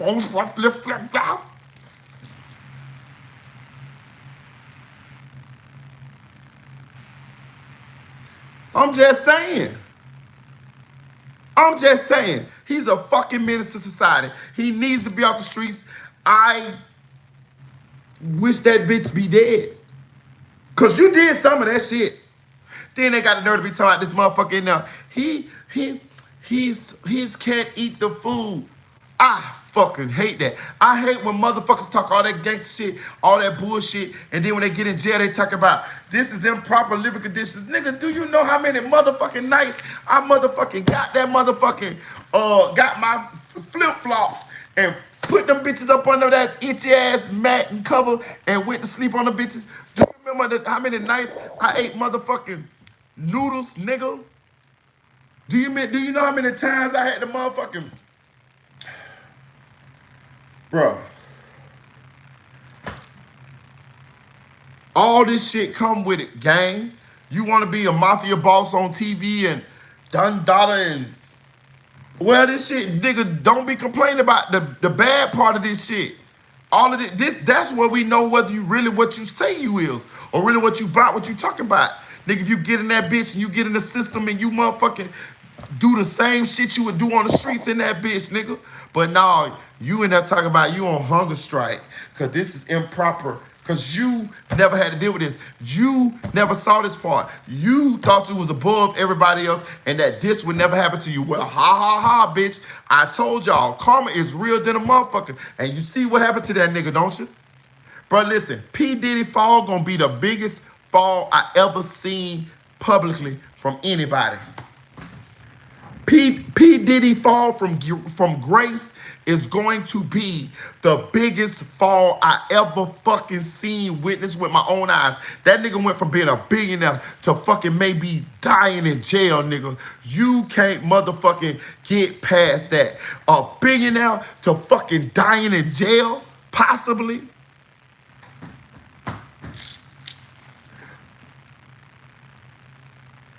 What that nigga named that scam nigga? What the scam nigga name, y'all? Who had all the big scam? That's the only nigga I know. Probably, maybe Hush Puppy, that black nigga that from Nigeria, that was the scam god. Maybe Hush Puppy. What the nigga name, dog?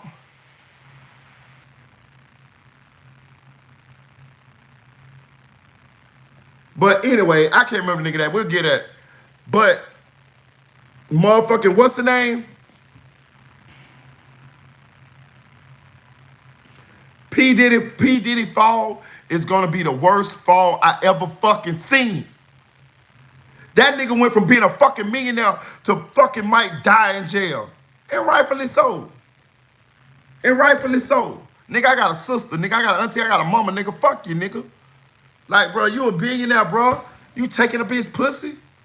Fuck, nigga. Man, I would have been in that bitch. Listen, I promise you, everybody getting paid. All the hoes. Everybody who in this bitch, in this hotel with me, getting high, everybody getting paid. We in this bitch freaking, whatever we doing. But it's gonna be me and a bunch of hoes. You are taking something from a woman, bro. Something wrong with you. You a rich nigga. You blackmailing motherfuckers. You having relationship with the men and the women. You making them. I wonder when the time them nigga had time to make songs. That nigga ain't making no motherfucking songs. That nigga had producers making them songs, and he was over there trying to fuck the niggas and shit. That shit is insane. I don't even know if I want to see this nigga life movie. That shit is nasty. Like, and I ain't knocking motherfucker for being nasty, because I'm nasty. But I ain't that motherfucking nasty. I have never owned baby oil in my life. Like, I don't even understand why a man would own baby oil. There's no reason for a man to own baby oil, bro. For real. For real. I sat and thought about it. There's no reason for a man to own baby oil. Nigga, you got massage oil for your girl, nigga. They got motherfucking glue, ID Glide. They got all type of shit, nigga. But it's no reason for a grown man to own baby oil, nigga. Babies don't even use baby oil no more, nigga. Babies don't use... Babies don't even use baby oil no more, my nigga. The nigga should go to the feds just for the amount of baby oil that he bought. Yeah, I said it. The nigga should go to jail for just for the amount of baby oil that he bought. Lock him up. The nigga, god damn, that nigga had the market cornered on the baby oil. Listen, every time P. Diddy bought baby oil, the stock went up. God damn, on phone now. Shout out to my girl TN Born. Shout out to BJ Blitz. Shout out to Eddie. Shout out to my boy nephew for real. Shout out to Nunners One. Shout out to my girl TN Borns. Shout out to J Claudia J. Salute. Hey, I want to tell y'all this. I'm gonna do a story time before I get off this motherfucker too. But I want to tell y'all this, dog. So I watched TV with my daughters the other night. If y'all know anything about me, I got 2 grown daughters, right? And we chilling, and they say, "You want to watch TV with us, Dad?" I say, "Yeah, let's watch TV." We watch the TV, hit that light button, we watch TV. And they turned on this show, and I was intrigued. I was entertained. Strangely enough, I was in awe. And I was confused. I was confused as to why Bernie Madoff, that's him, Randy. I was confused as to why I was so entertained about this show. And then I watched the show. It was a TV show. And I watched it and I said to myself, this has to be the most entertaining TV show I have ever seen. Now, don't judge me, y'all. I don't watch TV like that. I be on the internet. Like, I be looking for content or shit like that. I don't watch TV. I don't watch TV at all, y'all. I don't. I watch like the internet. If it's not on YouTube, Twitter, which means where the porn is. If it ain't YouTube or Twitter, Facebook or Instagram, I don't know about it. I promise you, I don't know about it. So I found myself feeling guilty that I liked it this show. But it was good. It was good. And I want to let y'all know that my new favorite show is Baddies. It's Baddies. It's Baddies Caribbean. Baddies Caribbean is my favorite fucking show. I was watching the auditions and I was in awe. I was so in awe till I binge watched the shit.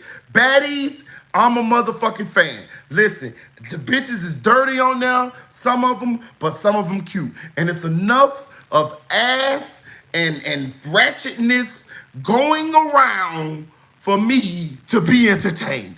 So, Baddies, listen, I'm a fan. My daughter got me hooked watching Baddies. I'm in that bitch like, dig. I'm like, yeah, keep her. Nah, yeah. Fight. Oh, that little bitch beat that other bitch. Yeah. Oh, did you see her jumping on her head? Mariah Lynn, why you always getting jumped on? I'm talking to the TV. Like a bitch. I'm talking to me. Mariah Lynn, why you always getting jumped on? Jump in the chat and let me know if y'all watch Baddies.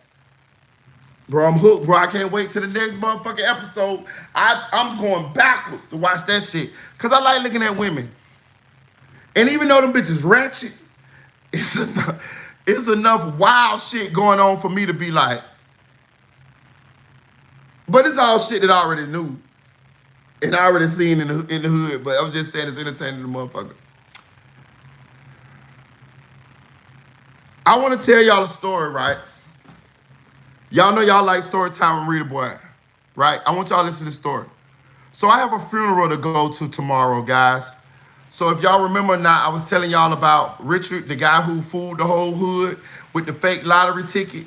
Y'all remember I told y'all the story. If y'all don't remember the story, then that must mean you're new to this channel, nigga, and I need you to subscribe and hit that motherfucking like button because you should know this motherfucking story if you're a subscriber, if you watch my motherfucking channel. But if you ain't, go down my videos and look at, the story of Richard. Did you see the girl who got beat up at the reunion? Which one? Which one, Eddie? I ain't gonna lie to you. I'm gonna tell you this. I'm fucked up by Cash Doll. Hit that like button. I'm fucked up by Cash Doll. Bro, listen. I'm fucked up by Cash Doll. Cash Doll sat on that bitch like this.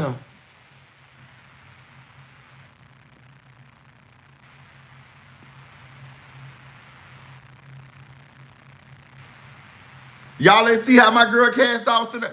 Bro, listen. Cash Doll. When you break up with your baby daddy,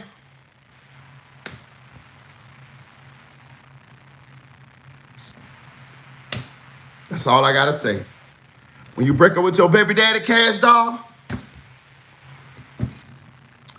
that's all I gotta say. Now,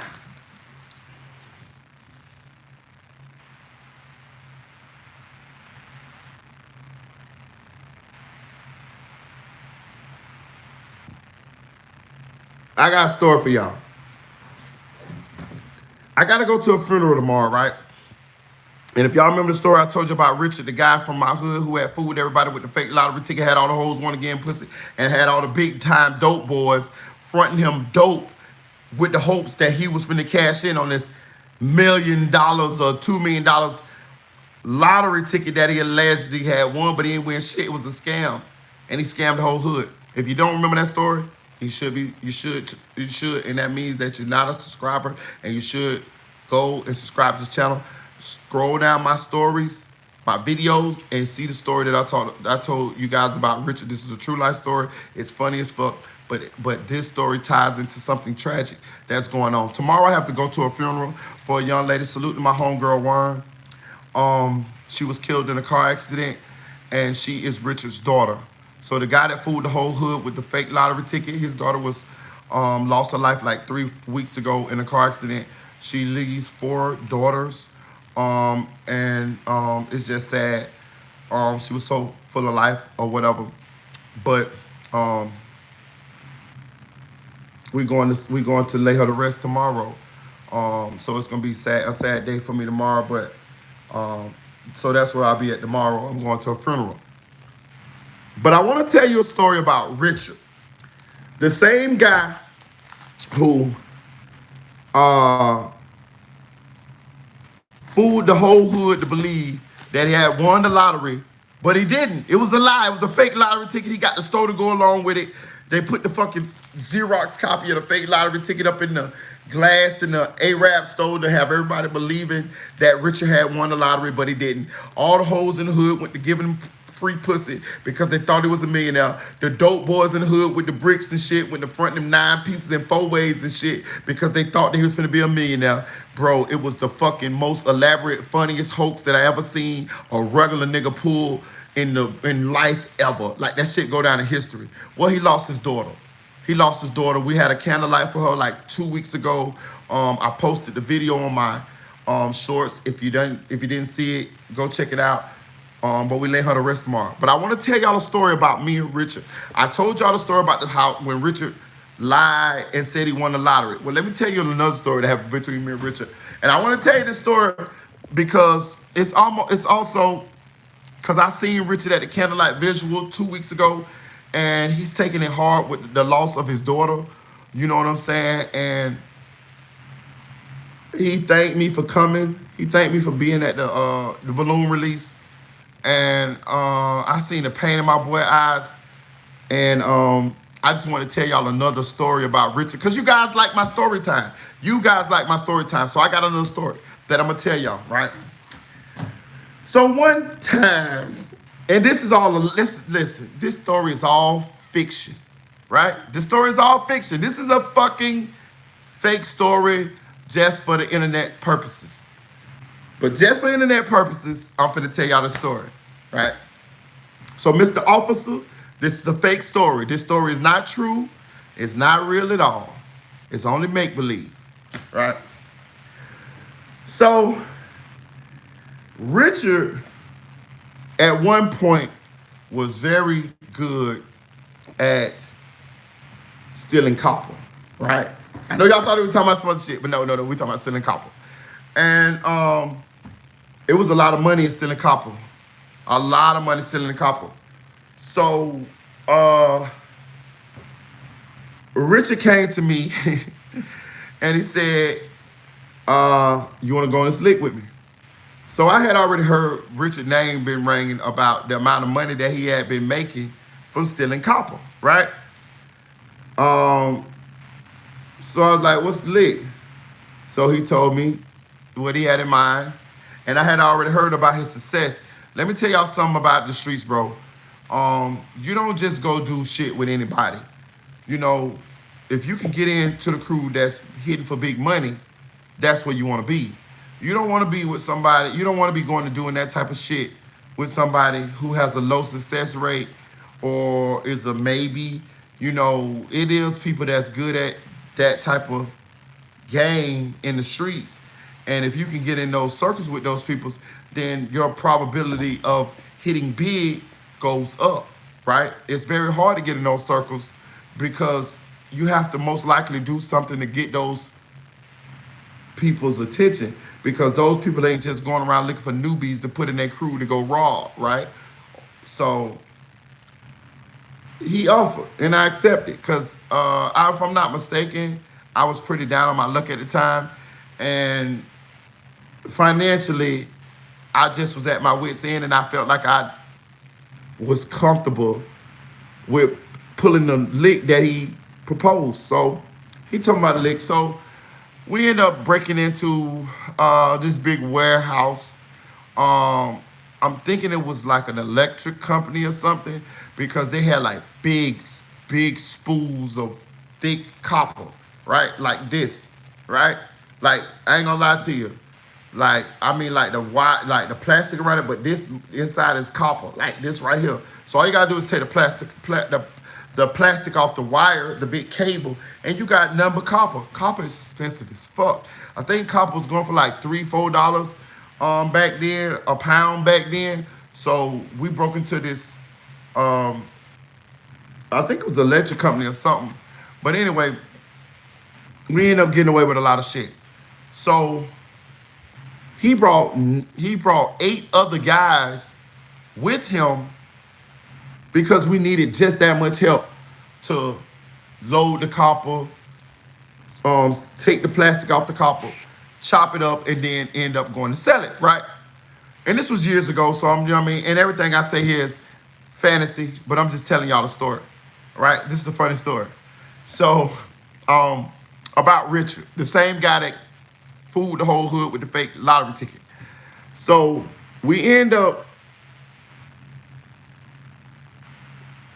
bringing 8 more jits. I don't know these guys, but what I do notice is that while we breaking into the place to get the copper, all of them got guns.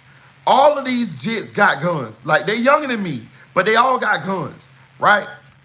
And I don't know now one of them. I know where they from, but I don't know any one of them. I don't know now one.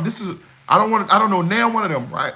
So I'm getting to know them while we on the lick, right? They seem pretty cool. Yeah, they ain't now one of them come at me wrong, but I noticed all of them got guns. I don't got no gun. Richard don't got no gun. All of them got guns, and all of them already hang with each other. So, we get the copper. We got a lot of it. We got a lot, like a lot. It take us. We pulled the lick off probably like 12 at night. We probably got done probably like 2, and we took the spoils of the lick back to Richard's crib, and we had to take the plastic off the copper, off the big copper wires. We had to take the plastic off of it. So it took us all night to do. Now, granted, it's 10 of us. It's me, Richard, and 8 of those jits. And when I mean jits, they from like 18 on, they like from 18 to 16. So they young boys, but they all got guns, 357s, 9mm. they got like 380s. They ain't got no choppers, but they all got handguns. They got everything. Every handgun you can name between 8 motherfuckers, they got them. So they helping us take the plastic off the copper. We chopping it up. We doing this in Richard's living room. I swear to God, on my soul. We are in his living room. We done moved all the furniture to the walls. We need the whole space of the living room. Listen, why you got your boy out? Listen. So we done moved everything all the way to the middle of the what's the name? To the walls, and we busting the copper down. So we end up putting it on, getting it bust down, putting it on the truck. Shout out to Miss 36. So we end up putting it on the back of a truck. By this time it's morning. It take us from like 3 to like 8, 9 in the morning to do all this shit. We tired as fuck. If you ever had copper, like a lot of copper, you know what I'm talking about. Bro, we had a fucking 2 truckloads. 2. We know this scrapyard that was cool with us, so we take it down. It's me, Richard, and the eight youngsters, the 8 young gangsters. They give us $10,000. They give us $5,000 in cash, and they give us $5,000 in a check, right? So we need the check cash. It's only 10 of us, which means we only gonna come out with $1,000. That's really not a lot of money when it came to the amount of people that went, but with the amount of copper that we fucking came upon, you need that many hands. So it's kind of like, was it worth the risk? No, for sure it wasn't. But it would have came out to at least $1,000 a piece, right? So Richard is the one that knew the guy at the scrapyard, so he got the $5,000 cash and he got the $5,000 in the check. So he told us once he got the money that he had to hurry up to the car lot in order to pay his car note before they repossess his car. Well, the jits don't understand that. They feel like Richard is trying to run off with the money. I'm in the car with Richard. It's me and Richard, and the other jits is in 2 cars behind us. And remember, they all got guns. So we end up going to this car lot that Richard got his car from. Richard jump out the car, run into the car lot, leave me in the passenger seat, and he go inside the car lot, the dealership. The 8 guys is 4 deep in 2 cars behind me. They mad than a bitch because they feel like Richard is running off with the money, right? I don't know what Richard doing, but I don't know if he run off with money or if he come back. I just only could go by what he said. But I'm in Richard's car, parked in the car lot by myself. So Richard ended up coming out maybe like 20 minutes later, and he get in his car. When he get in his car, we take off down the street. He tell the jits to follow him. When they get out the car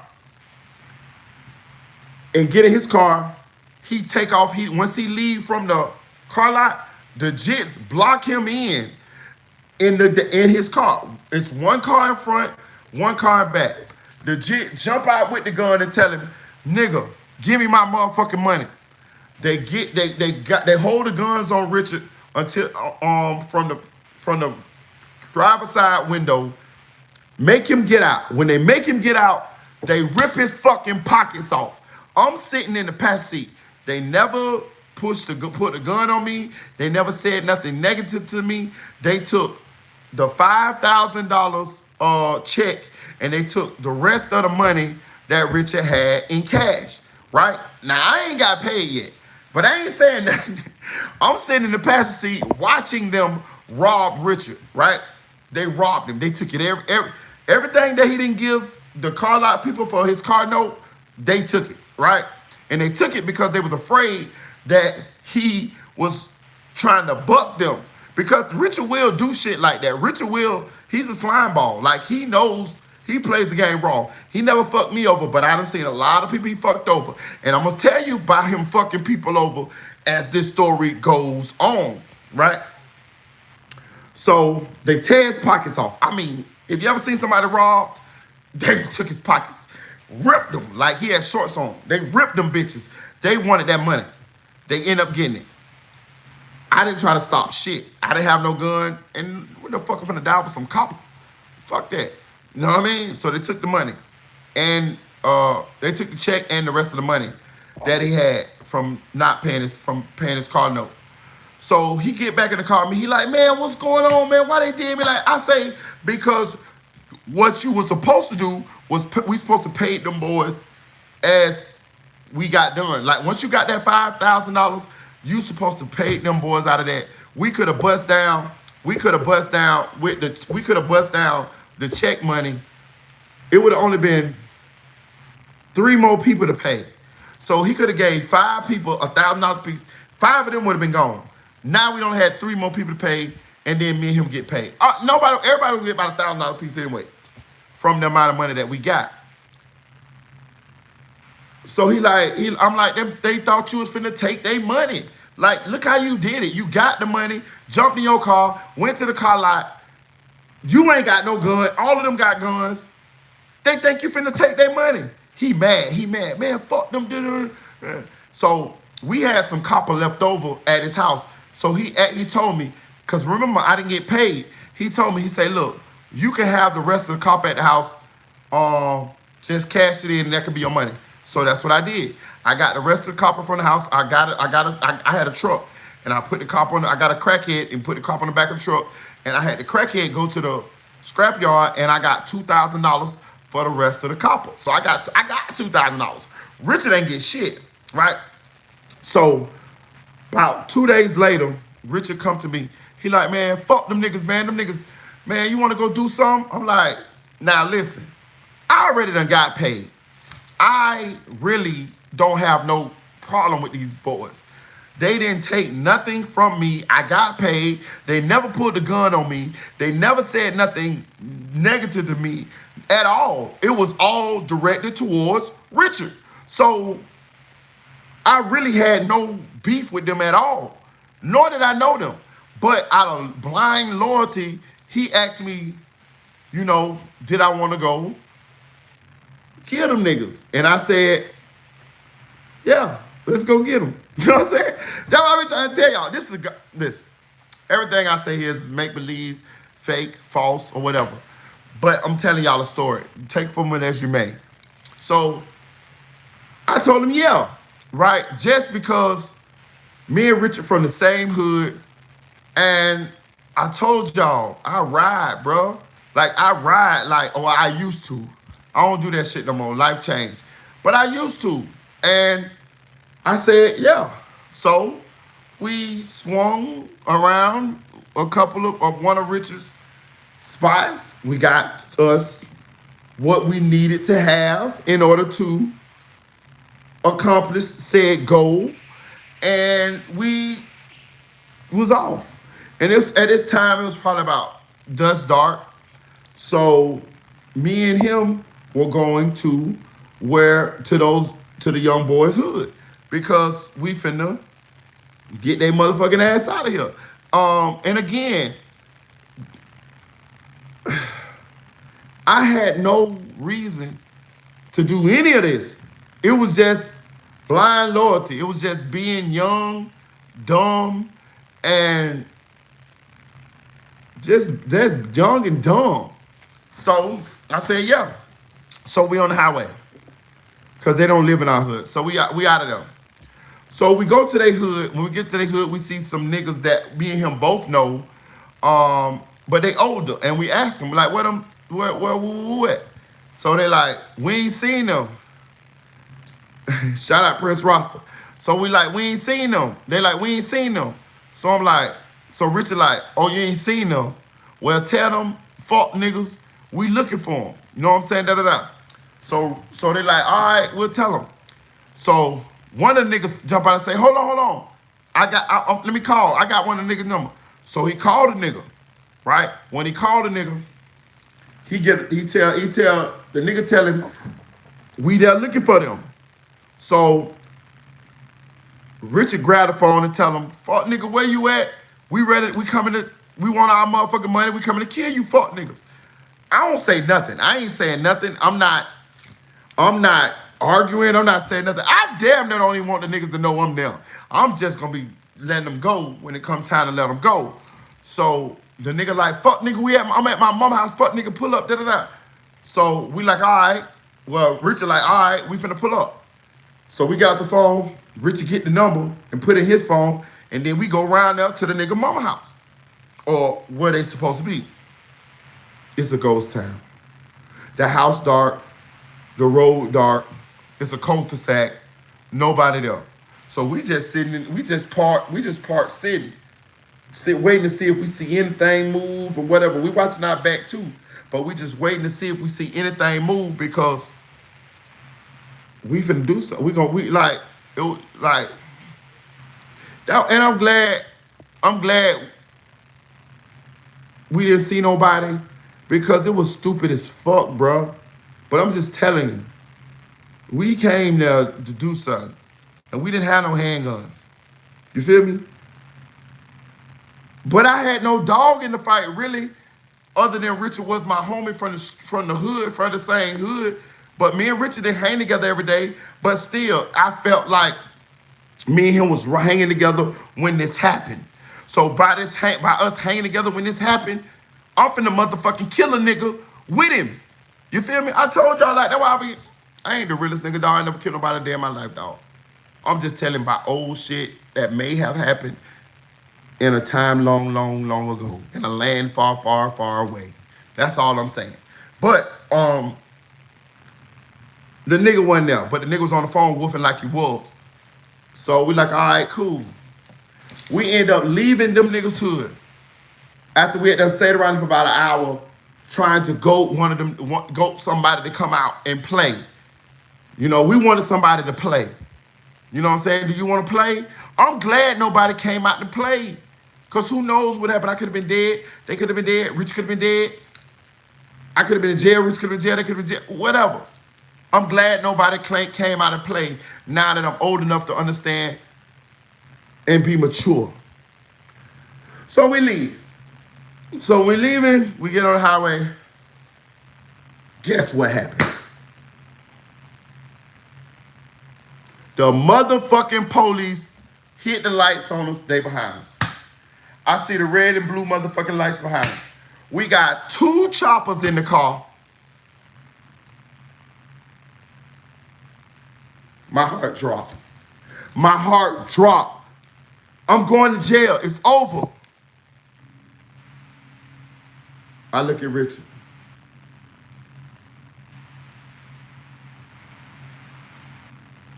He look at me.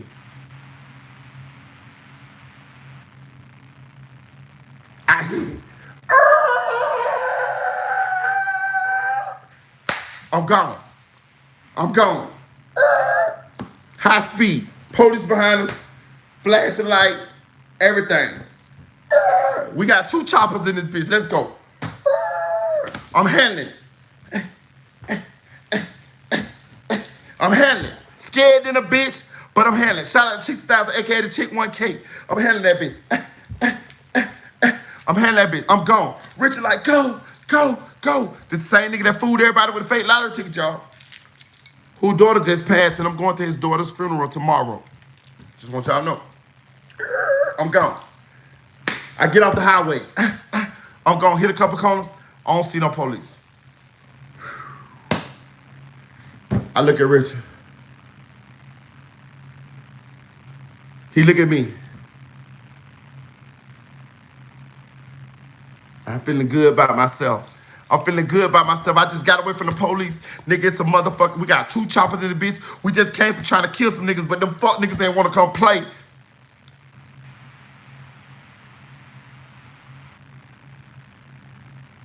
This how I feel.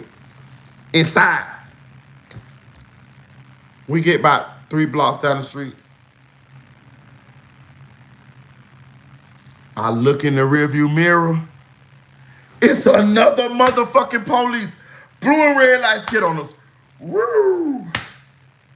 Now you cannot tell me that we're not going to jail tonight. You can't tell me. We still got the 2 choppers in the car. We never stopped to put them out on the side of the road or hide them in a ditch or something like that. Them bitches still on us. The police behind us. I hit it this time again. I'm gone. 2 high speeds in 1 fucking night. Richard glued to the seat. Bruh. Richard older than me now, y'all. I'm young. I'm young at this time. I'm in my probably early 20s. You know what I'm saying? He glued to the seat. I'm driving, high speed. By the grace of God, I get away again. I get away from the police 2 times in 1 night with the same 2 choppers in the car, coming from trying to kill a nigga or some niggas.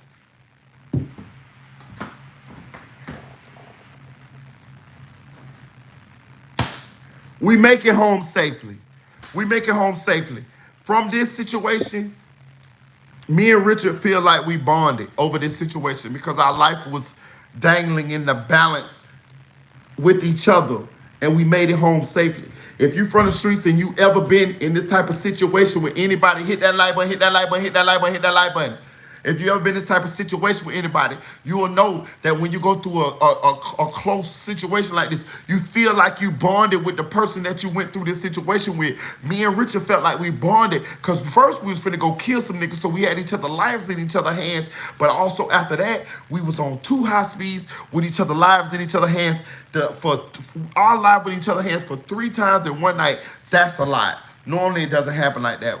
Normally you don't have one person who your life hangs in the balance with 3 separate occasions in the streets. It usually don't happen like that. And it happened for us in 1 night. So we felt like, that's my nigga, that's my dog. You know what I mean? We was close, like, right? I felt good about that. Richard went through the hood telling everybody that I held it down, that I handled my composure in the face of losing our freedom or the face of danger. He told that he went around telling the hood everybody that I was about that, because if it really would have came down to it, me and him would have tried to kill them niggas that night. So it was just all in all good for my reputation. You feel me? And I was cool with that, especially being that we had made it back safely, right? So about 2 nights later, on unnamed street that I shall say remains nameless, and I'm playing poker. I am an avid poker player. I know how to play. I play Texas Hold'em very well. Like, when I mean very well, like, I go to the Hard Rock Casino and I play with the online guys. I win. I know how to bet. I play No Limit. Like that same shit you see on TV, I play that. You feel what I'm saying? And so I was at a gambling house playing poker, which you can find me at a lot of times because I love to play cards. I'm good at playing cards. I can shoot dice too, but shooting dice is like too much like work. So I like to play cards because you can stay clean. But anyway, Richard, I'm at the gambling house. Richard pull up. Bro, you ain't got to worry about them fuck niggas no more, bro. What you mean? Bro, I handle that. So I'm thinking Richard done finished the job that me and him went to do that night, but nothing happened because nobody wanted to come out and play. Nobody wanted to come out and play with us. So I felt like he must have finished that job.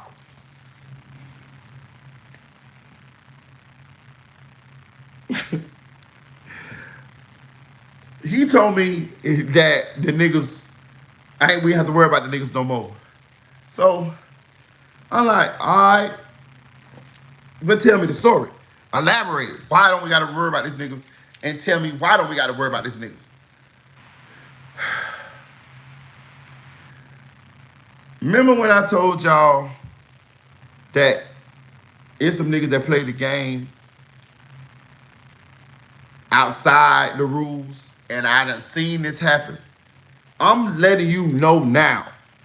One of the people that I have seen to play the game dirty outside of the rules. And that's why I be trying to tell motherfuckers when they be trying to tell me, and I'm not saying you guys, but y'all know who I'm talking about if y'all been watching this channel long enough. Not you guys, not none of my subscribers, the other people.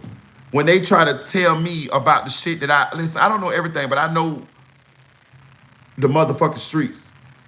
And I ain't to glorify, but that's where the fuck I'm from, and I know how this shit go because I done been there, seen it firsthand, and I'm giving you these stories so you can motherfucking know. And these bitches is true. And everybody that watch my channel, some of these people is from where I'm from, and some of these people know the fucking that I'm telling the motherfucking truth. Trust me. Some of the people that watch this channel is from where I'm from, and they know these same stories, and they know I ain't telling no motherfucking lie. Now check this out. When I tell you it's people that play the game raw and they be talking about, oh, don't nobody do this and don't nobody do that. Bitch, that's fucking lie. That's a fucking lie. I know niggas that work closely with the police. I know niggas that tell the police on their well, I knew niggas that told the police on their competition in order to get their competition out of there so they can have the whole block or the whole section or whatever. That's like you trying to tell you. I done seen it. These niggas be talking that shit, be watching shit on movies and all that bullshit. No. Merita saw this shit firsthand, up close and personal. I got names and all of that shit, but I just don't be trying to tell nobody names and shit because you know it ain't that, you know what I'm saying? You get what I'm saying? You know what I'm saying? But I'm going to say this. The nigga came up to me, the nigga said, bruh, you know what them niggas, you know what I did to niggas? I said, no. The niggas that robbed Richard had motherfucking, was breaking into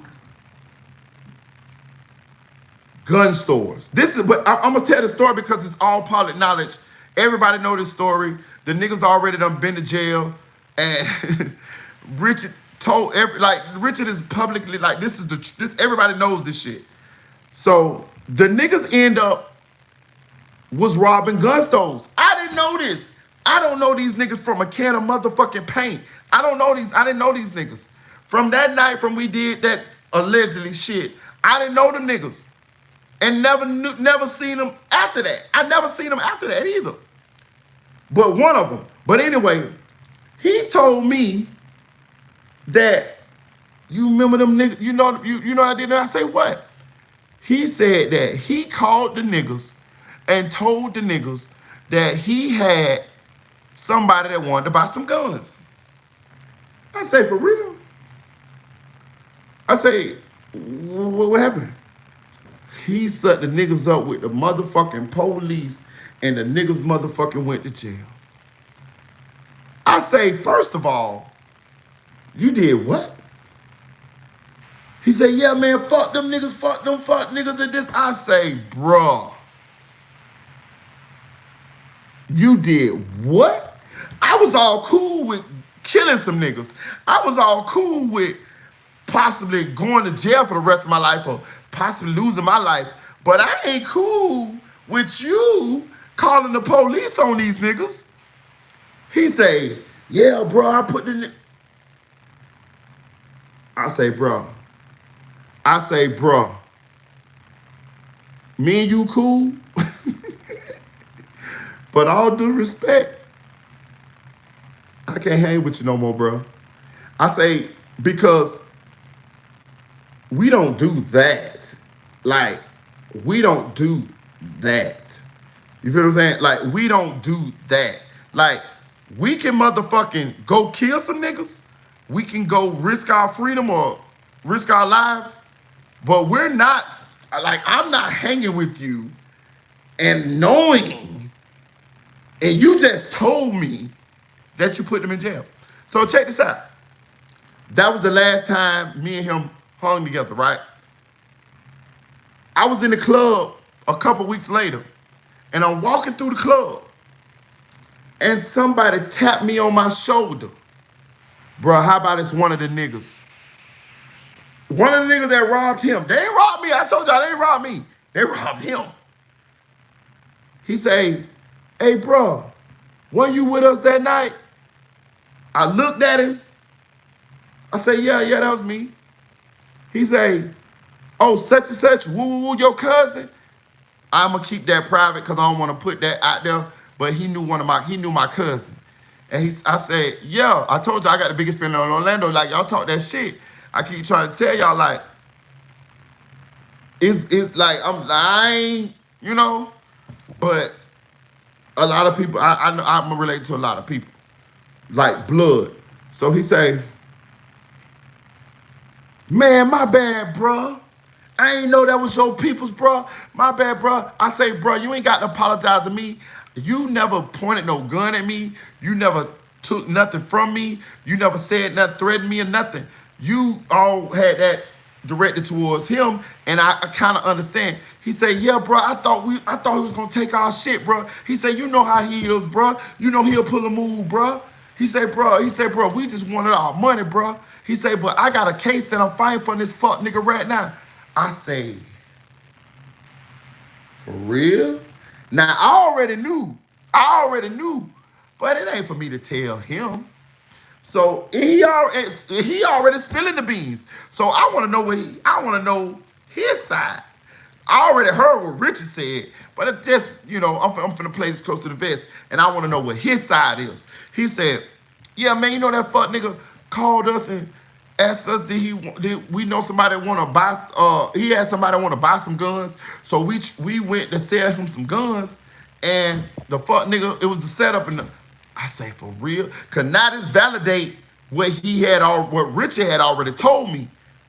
I say, for real? But the only thing, the nigga went to jail and bonded out. He said, yeah. He said, bro, I'm about to sit down for some time. And if I'm not mistaken, that was the last time I seen him.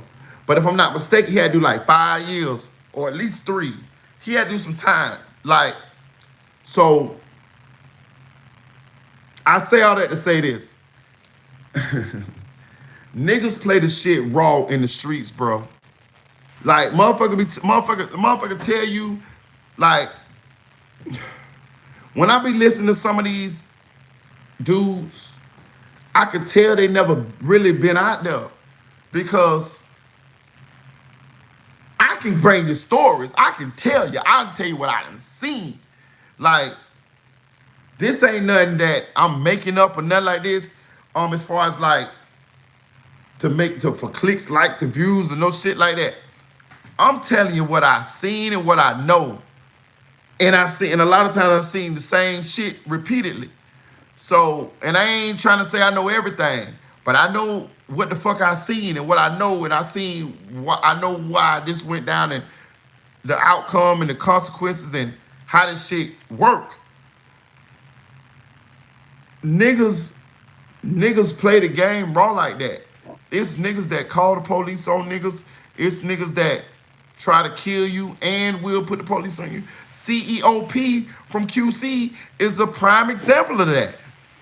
Go look at the COP Snitching allegations. P was trying to kill the nigga and snitch on the nigga.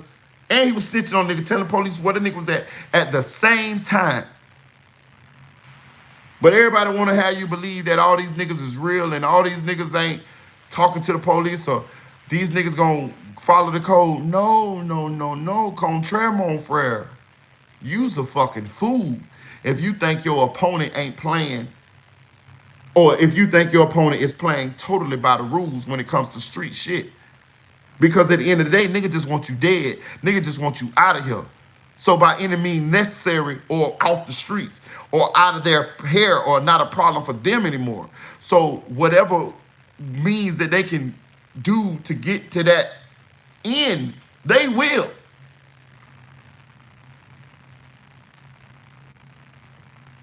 So if you sitting out here, that's why I say my message be to get out the streets, young men.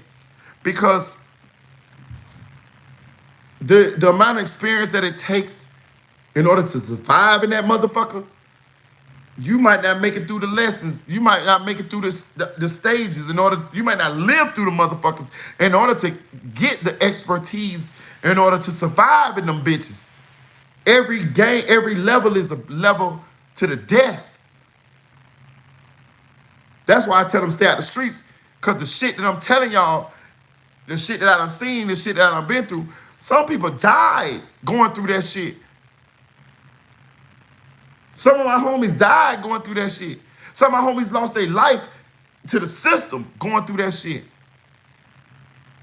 This shit is real shit that I be telling, I speak. It's a couple more of us around here that on these YouTube screens that be speaking this real shit that you can take and really digest that shit and know that you listening to somebody who really seen it, really been there.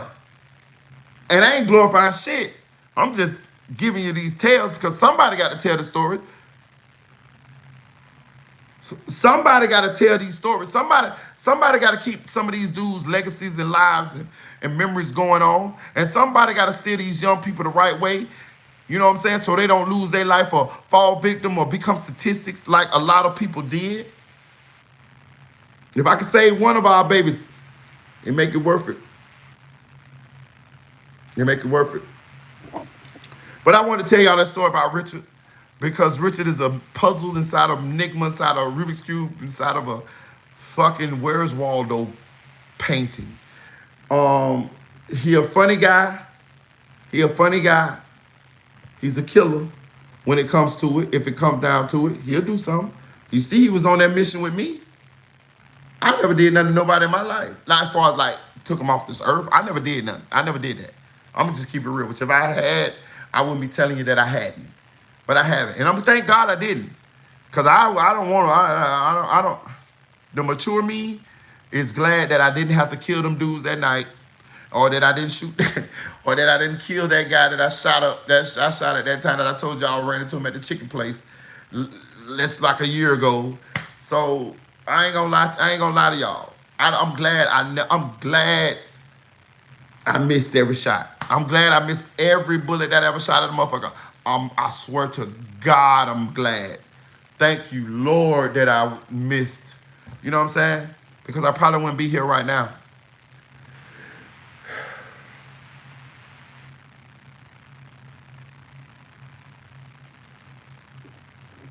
Shit be real. Shit be real. Hit that like button, hit that like button, hit that like button. Shit be real. And I'm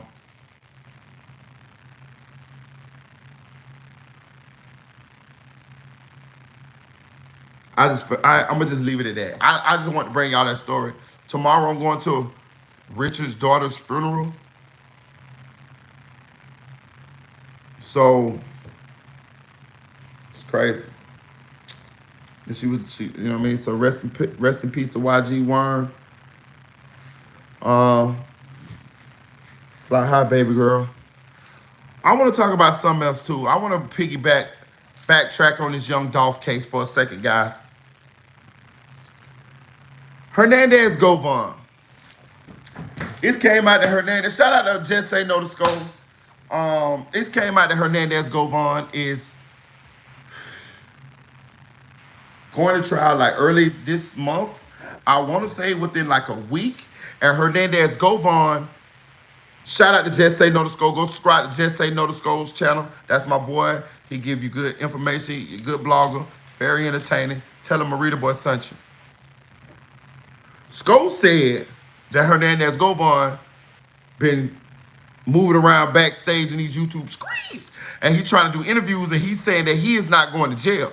He's saying that he signed a proffer agreement, and he was just the go-between between the shooters and Big Jook, and that he ain't going to jail. He already got a deal on the table. He already knew he ain't going to jail. That's why he kept violating and kept doing all that shit, and they kept letting him out. That's how come he could be a mastermind, and he could be walking around free, going to the mall, wearing them ugly-ass jumpsuits that he be wearing in court. You know what I mean? Fighting, stalking bitches, and all this shit while he out on bond for a murder. And it makes sense.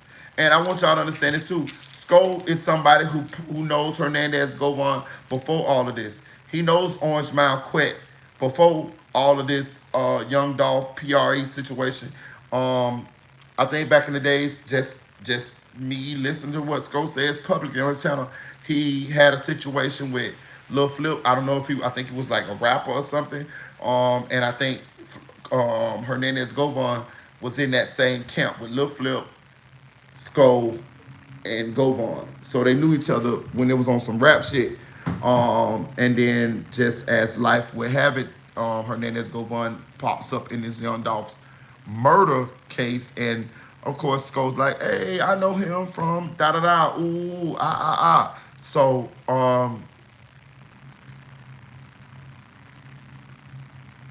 Skull saying that Govon telling everybody that he has a deal. He's not going to jail. He's gonna be good. But I seen somebody. I can't remember exactly. If I can't, since I can't remember your name or your channel, forgive me. But I saw somebody say something that was interesting. Govon never testified in the straight drop trial. Why? We saw Cornelius testify. But why wouldn't Govon testify? I understand that Cornelius told it all, and you would think if one would believe that since he said what he said, then they would just keep a bullet in the chamber and not let Quet testify. But that ain't how it worked. How the state worked, nigga, they ain't leaving no bullets in the motherfucking chamber. They hitting you with the whole 50. You feel what I'm saying? Nigga, they gonna bring witness after witness after witness because they want this shit airtight. But Govon never testified. But he has a deal, allegedly, according to reports. So with that being said, what's going on here? What's going on here? How come he's been given such a leniency, he's been given such a good deal, but he didn't testify in straight drops trial? Why would they give him a deal and he ain't testified at all? They did not need him to convict straight drop. So why would they be giving him leniency? Why would he be given a deal when they didn't even use him or need him to convict straight drop? In my humble opinion, and I want to say this to you, you know we'll RICO everybody. We RICO everybody. We throw a RICO on goddamn McDonald's when the motherfucking cheeseburgers motherfucking be motherfucking not right or something. We RICO every motherfucking body in the motherfucking hip-hop industry. But I'm gonna say this. I'm finna RICO another motherfucker. I'm finna keep it going. We finna RICO motherfucking Yo Gotti them. Because that's one of the only reasons, not the only one, but it's the salacious one, the most juiciest one, the one that looks the most obvious. Why would they not put Quet on the stand in straight drop case? Because Govon may be, in my opinion, I could be wrong, working with them to build a bigger case, a federal case. I mean, like, because why wouldn't he testify in a straight drop murder trial? Why not? Who you finna testify on now? Cornelius? He just told. Cornelius just told everything.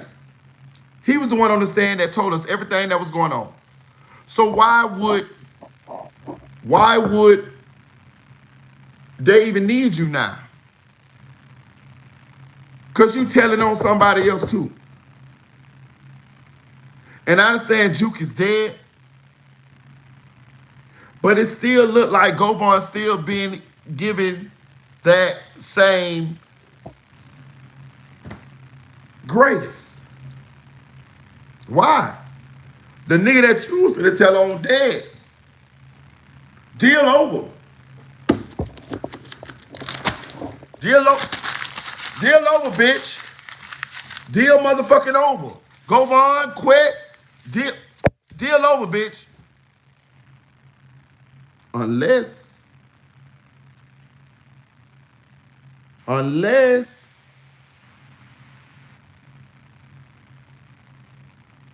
tell me something, Govon.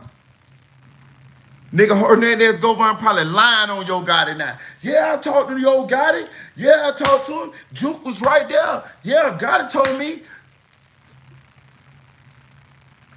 Slat. I'm telling you. Listen. Hernandez Govon trying to save himself from getting life in prison for a murder. You don't think he telling and lying and saying Yo Gotti was every lie? He's trying to throw Yo Gotti up in every motherfucking scenario that he can. You know why? Do you know why? Because Jook is dead and he ain't got nobody else to tell on. Whether he know, whether Yo Gotti was in those conversations or not, comments like, I would assume that in order to save himself, he's going to, and he already was telling, as we know he was, he finna motherfucking, he got to make up some shit on Gotti or tell the truth. If Gotti didn't have nothing, if Gotti was not involved with any of this as far as like the conversation between Jook and Govon it makes sense for me to believe that Govon gonna make it up and say that Gotti had something to do with it because he's trying to save his own fucking life. The nigga that you could tell on is dead. If I'm a snitch, like Govon is, and motherfucking the nigga that I was gonna snitch on is dead, I'm making some shit up. I'm telling you, I'm making some shit up. I'm saying Yo Gotti was in them fucking meetings. I'm saying Yo Gotti told me to go kill Dolph. I'm saying all that. I'm already a rat bastard snitch bitch. I ain't got no loyalty. I'm talking about Govon himself. He ain't got no loyalty. That nigga in there saying that he ate steak and lobster like monsters with motherfucking Yo Gotti and probably ain't never even met Yo Gotti. He said anything he can to make them motherfucking police give him a sweet deal. And it's look like, I'm telling you, on the outside looking in, it's looking like that's what's happening. Because it's no way that his deal or whatever the fuck they promised him should be off the table now. It should be off the table. Because Jook dead. It looked like Govon telling on more than just Jook, dog. Hey, look, he didn't say I do the same thing, go back. I'm telling you. I'm just telling you. It looked like, I'm telling you, bro. I'm telling you. Now, another thing I want to talk about. I hear people keep saying this ends with Jook. I want to think about this too, as far as like if it's a Rico, if a Rico really would come in for CMG. Hit that like button, hit that like button, hit that like button. Please donate to the channel. Y'all put the cash app in the chat for me, please. Y'all know your boy demonetized. So I'm not getting money. I'm not getting paid for this. So the only gratitude that I get is from the kindness of you kind people. And it's Friday, so please donate to the channel. I would appreciate it. But anyway,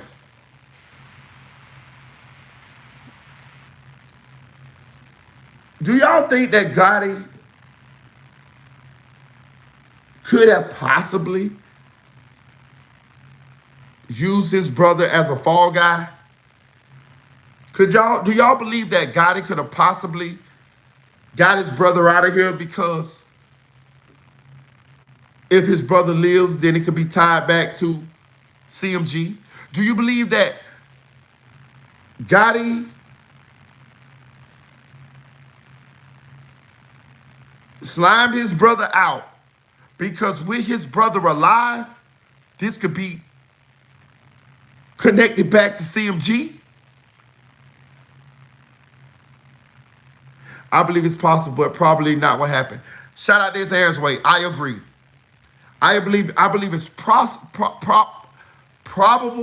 but I believe it's possible, but not probably what happened. I agree. And I'm gonna tell you why I agree. Because if I'm Gotti and I'm Jook, before I kill my brother, straight drop Cornelius and the rest of them niggas that went and did that hit, they dead before my brother dead. If I'm guiding them, I'm killing the dudes that did this, the hitters, before I kill my brother. You could have you possibly could have sent some hits on the hitters in jail. You could have paid some niggas to shank a nigga up in jail. So with that being said, I don't believe Gotti was behind it. But I'm gonna tell you what I do believe. I believe Gotti knew that Big Jook played that motherfucking, put that hit on Dolph. I believe Gotti knew Big Jook put that hit on Dolph before Dolph died.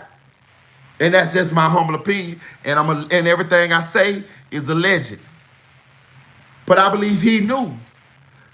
You can't do something like that without me knowing, because it's gonna affect me. People feel like he in a beef with me, not you, Jook, me. So we gonna have to have a conversation about this before you even make that move, because this is something that if I don't agree with it, can make me not fuck with you ever again. Who knows how Gotti would have felt about that? He could have been in a place where, man, I'm gonna let that nigga live, my nigga, and Jook just do some hot head shit and go out there and put some chains and get the nigga killed. No, that ain't how it happened. Y'all talked about that. You knew that Dolph was dying before Dolph was killed, in my opinion. In my opinion, I could be wrong. It's just my opinion. But also, I want to talk about this too.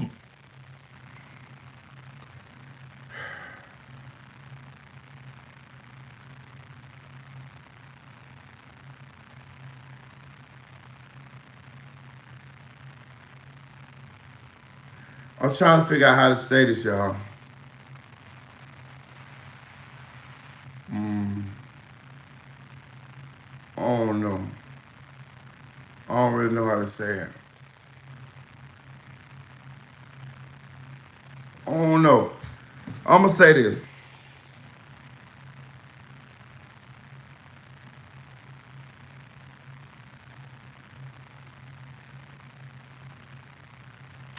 I feel like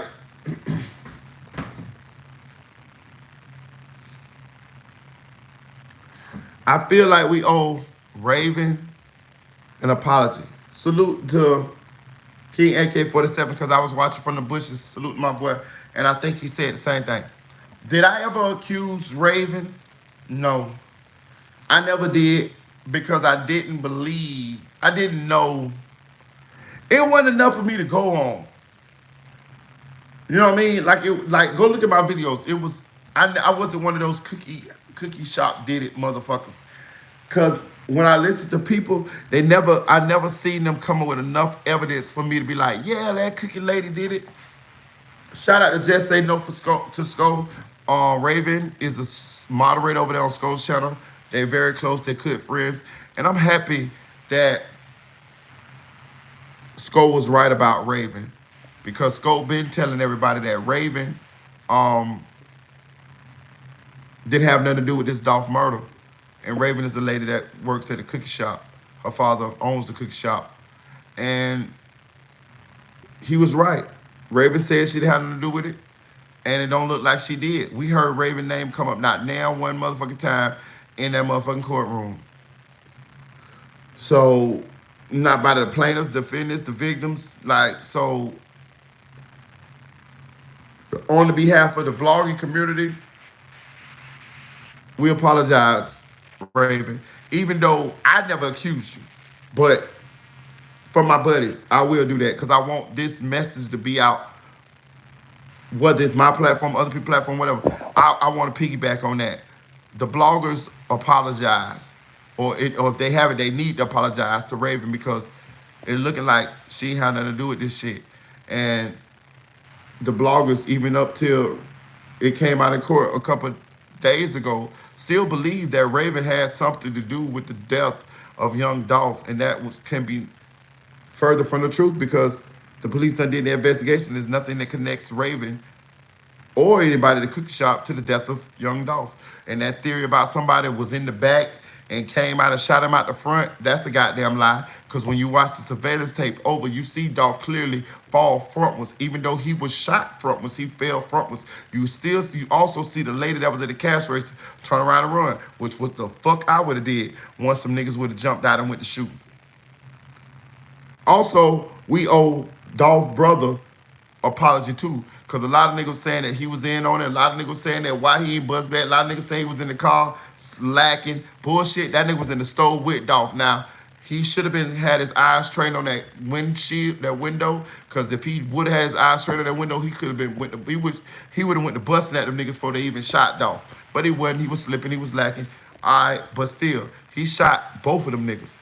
You know what I'm saying? He dumped back. You know what I'm saying? He just so happened them niggas didn't get shot in no mortally wounded spot, but he handled business. He stood on business. You know what I'm saying? They just got the drop on him, and that's just what it was. But we owe him an apology as well. You know what I'm saying? It was something else that I wanted to say about this Dolph case. I can't remember. I'm trying to remember.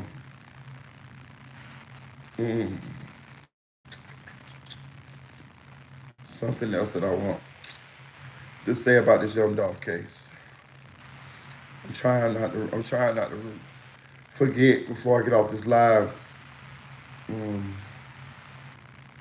Raven is really nice person. She seemed pretty nice. Shout out to Kenny. Hey Kenny. I started to look at your story. I saw you was in your story on Instagram. What's up, Kenny? Y'all show Kenny some love in the chat. Hey Kenny. How you been, girl? Hey, Kenny family, y'all. Y'all make sure y'all show Kenny some love in the chat. But all in all, I feel like this is something stupid. And I feel like that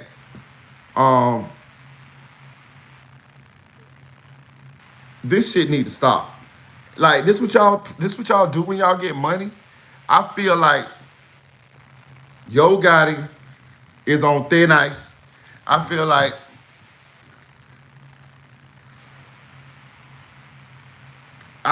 the authorities gonna want answers. Now, I'm gonna tell y'all another thing too.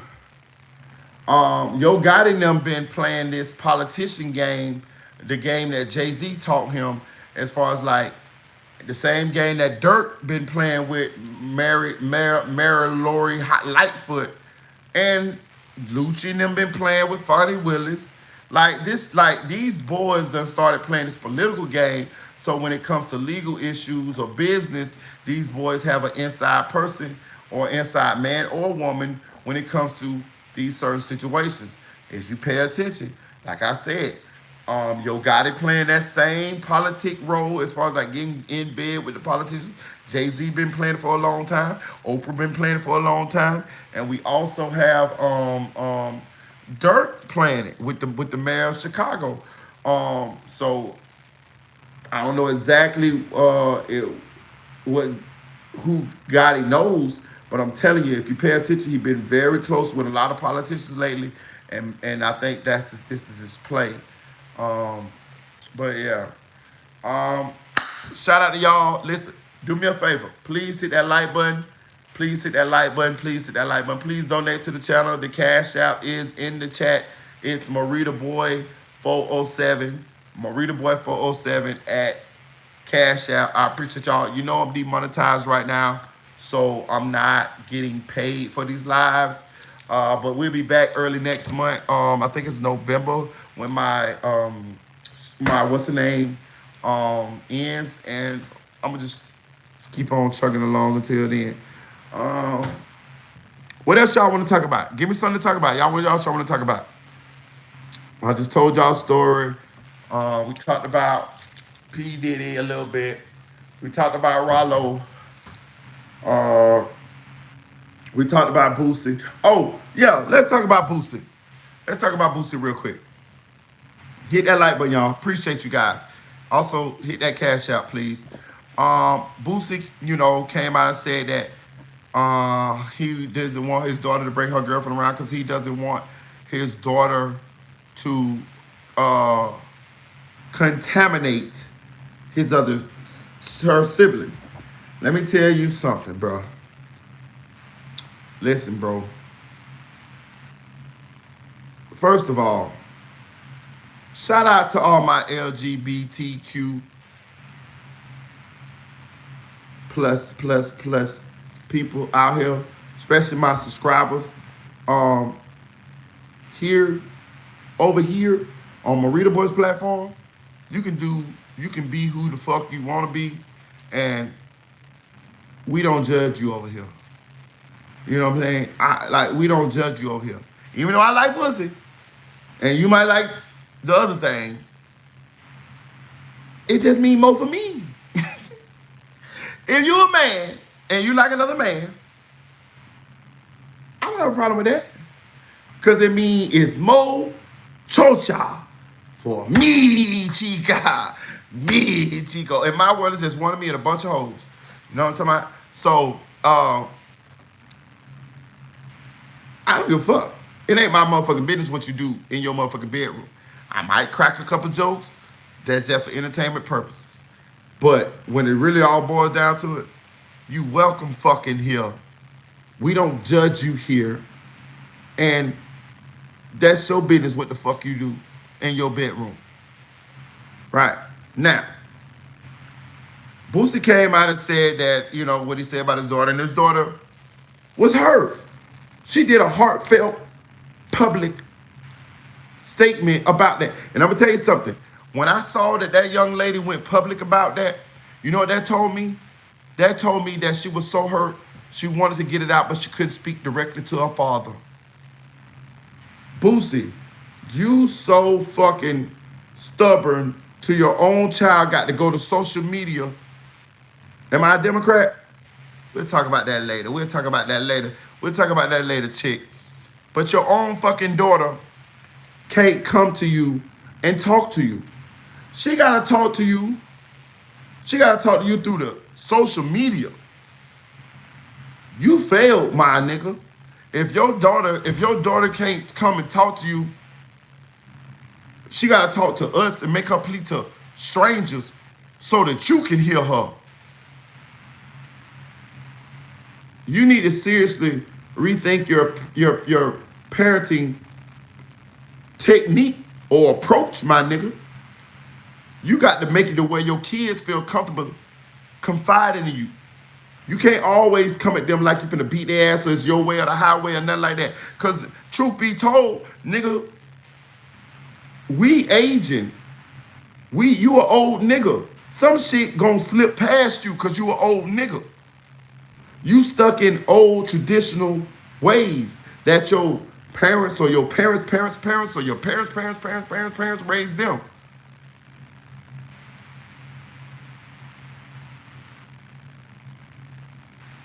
you are hurting your children by you allowing their sexuality to separate. You wrong for that. Because at the end of the day, that ain't up for you to judge or decide. If that's how God wanted it, then when they motherfucking ass get over there to them pearly gates and it's an angel right there trying to check them in, that's where they're gonna have to deal with that at. All you can do is be a loving parent. That's what you should be. You the same nigga said 2 red bones kissing in the back seat. 2 red bones kissing in the back seat. But at the same time though, you excoriating your daughter because she like women too. So which is it? Do you like 2 red bones kissing in the back seat?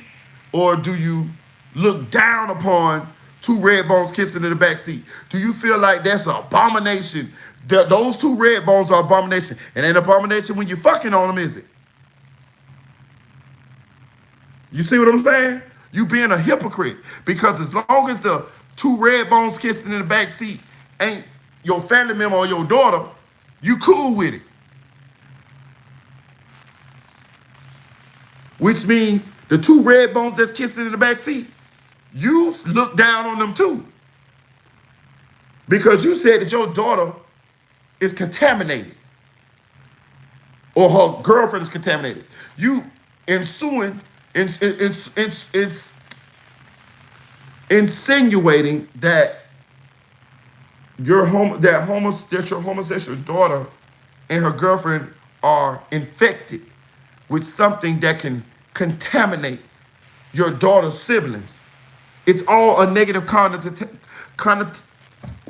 connotation, and it's gonna make your daughter feel like you don't love her. You feel like something's wrong with her.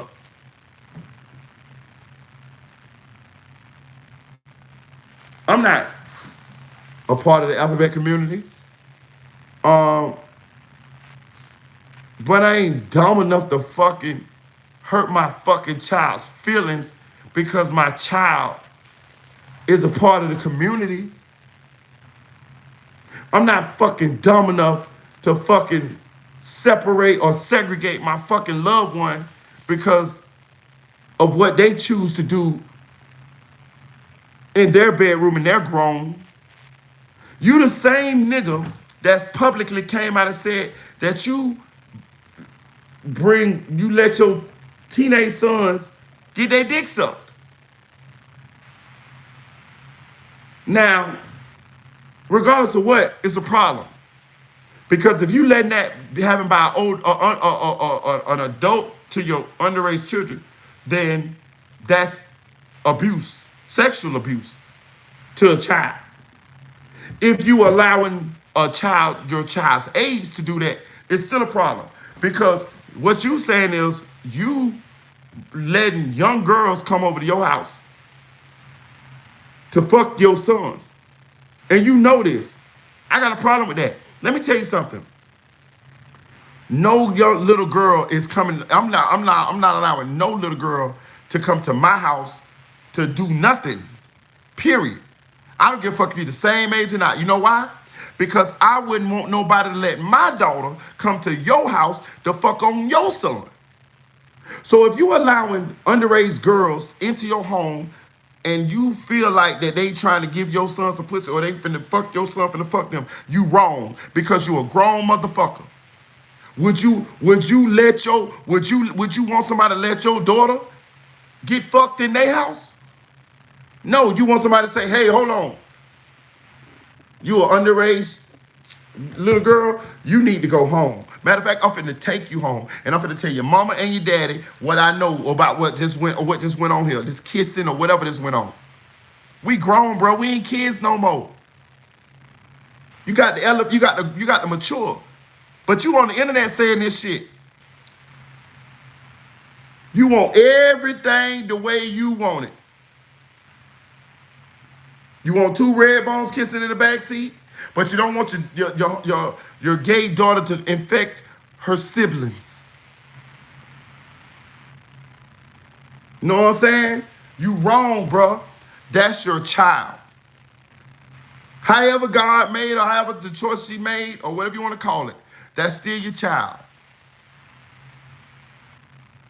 And in my opinion, it is not worth being hurting your child because they're gay, or segregating your child because they're gay, or not loving your child because they're gay is not worth it to me. I love my children. I don't give a fuck. No matter however they choose to be sexually, I'm still gonna love my children. That's a real father. That's a real mother.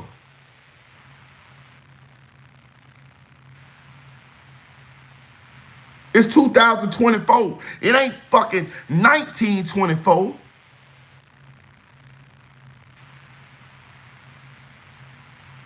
Let them live. Let them learn. Let them make mistakes. Let them make their choices. The fuck? You know what I'm saying? So you wrong, Boosie. You wronger than a motherfucker. And that girl was hurt when she told the world how she felt about what you were doing. This is your karma. And I'm not saying you was wrong on Dwayne Wade's son's situation, but I'm saying you was wrong on some parts of Dwayne Wade's son's situation. And look, your daughter gay.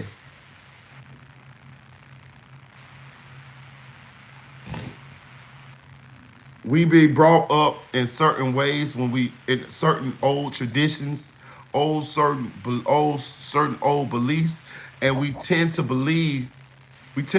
perpetuate those stereotypes, those biases, those prejudices, and those generational curses. This is what's going on here. But the times have changed, so parenting has to adapt. You have to adapt. Hell, you got to adapt in the midst of your own children, raising them. You can't raise all of your children the same way. You can't chastise them all the same way. I can't talk to my daughter the same way I can talk to my son. Parenting is like water. It's like water. Some children full of shit. Some children ain't going. Some children smart. It's different things that motivate them. Different tricks you got to pull. This Boosie, my grandmama said, my granddaddy said, that's what I'm going to say. Well, you was the same nigga saying two red bones kissing in the back seat.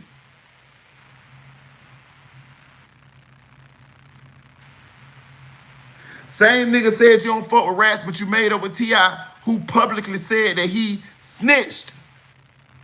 You mad at Terrence Gaines Williams right now because he said that he snitched on dead people. T.I. said he snitched on dead people, and you friends with him, but you're not friends with Terrence Gaines Williams. Your daughter gave you don't want her around, you don't want her girlfriend around your children because you said you don't want to contaminate them, but you the same motherfuckers all on the song saying, two red bones kissing in the back seat.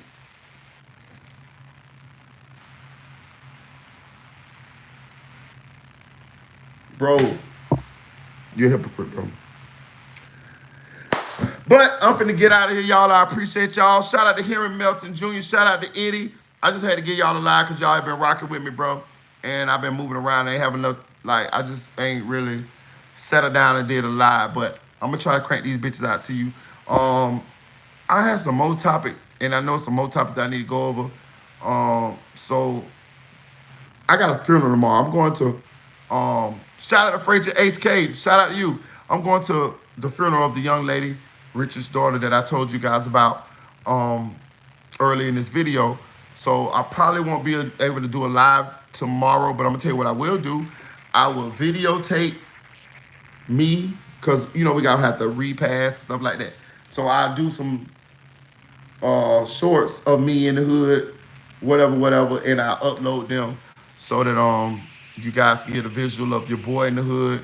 Um, she was in her 20s. She was in her 20s. If I'm not mistaken, I think she was like, let me see. Damn, I got her age, but less than 30, between 25 and 30. Um, was her age, chick. Um, he said I gotta play drums at the funeral. For real. Damn, I'm sorry. Hey, my condolences to whoever passed and who funeral that you gotta do, Henry. But so I won't be able to go live tomorrow, but I will upload some videos of your boy in the hood so you can see um the love that we had for her and how we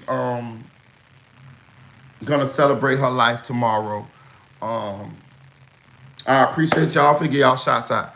Shout out Chicks 1000, aka the Chick 1K. Shout out to Frazier HK. Shout out to Henry Melton Jr. What Henry Melton Sr. at, Henry? Shout out to Henry Melton Sr. too then. You know what I mean? Shit. Shout out to Kenny. That's my girl right there. Shout out to Eddie. What's up, Eddie? Shout out to The Threat. Shout out to It's Aaron's Way. That's family there. Shout out to Nay Said It. Appreciate you, Nay, for stopping in. Shout out to Anonymous One. Shout out to Jocelyn Marie. I appreciate you, Jocelyn. Shout out to Prince Rasta. Appreciate you, Prince. Shout out to King Kunta. Appreciate you, bro. I like that name. Shout out to Randy Boykin. Shout out to Casio Cash. Appreciate you, gang. Shout out to BJ Blitz. I ain't seen you in a while, BJ. Yes, you just popped back in. Appreciate you. Shout out to, damn, I don't know about that one.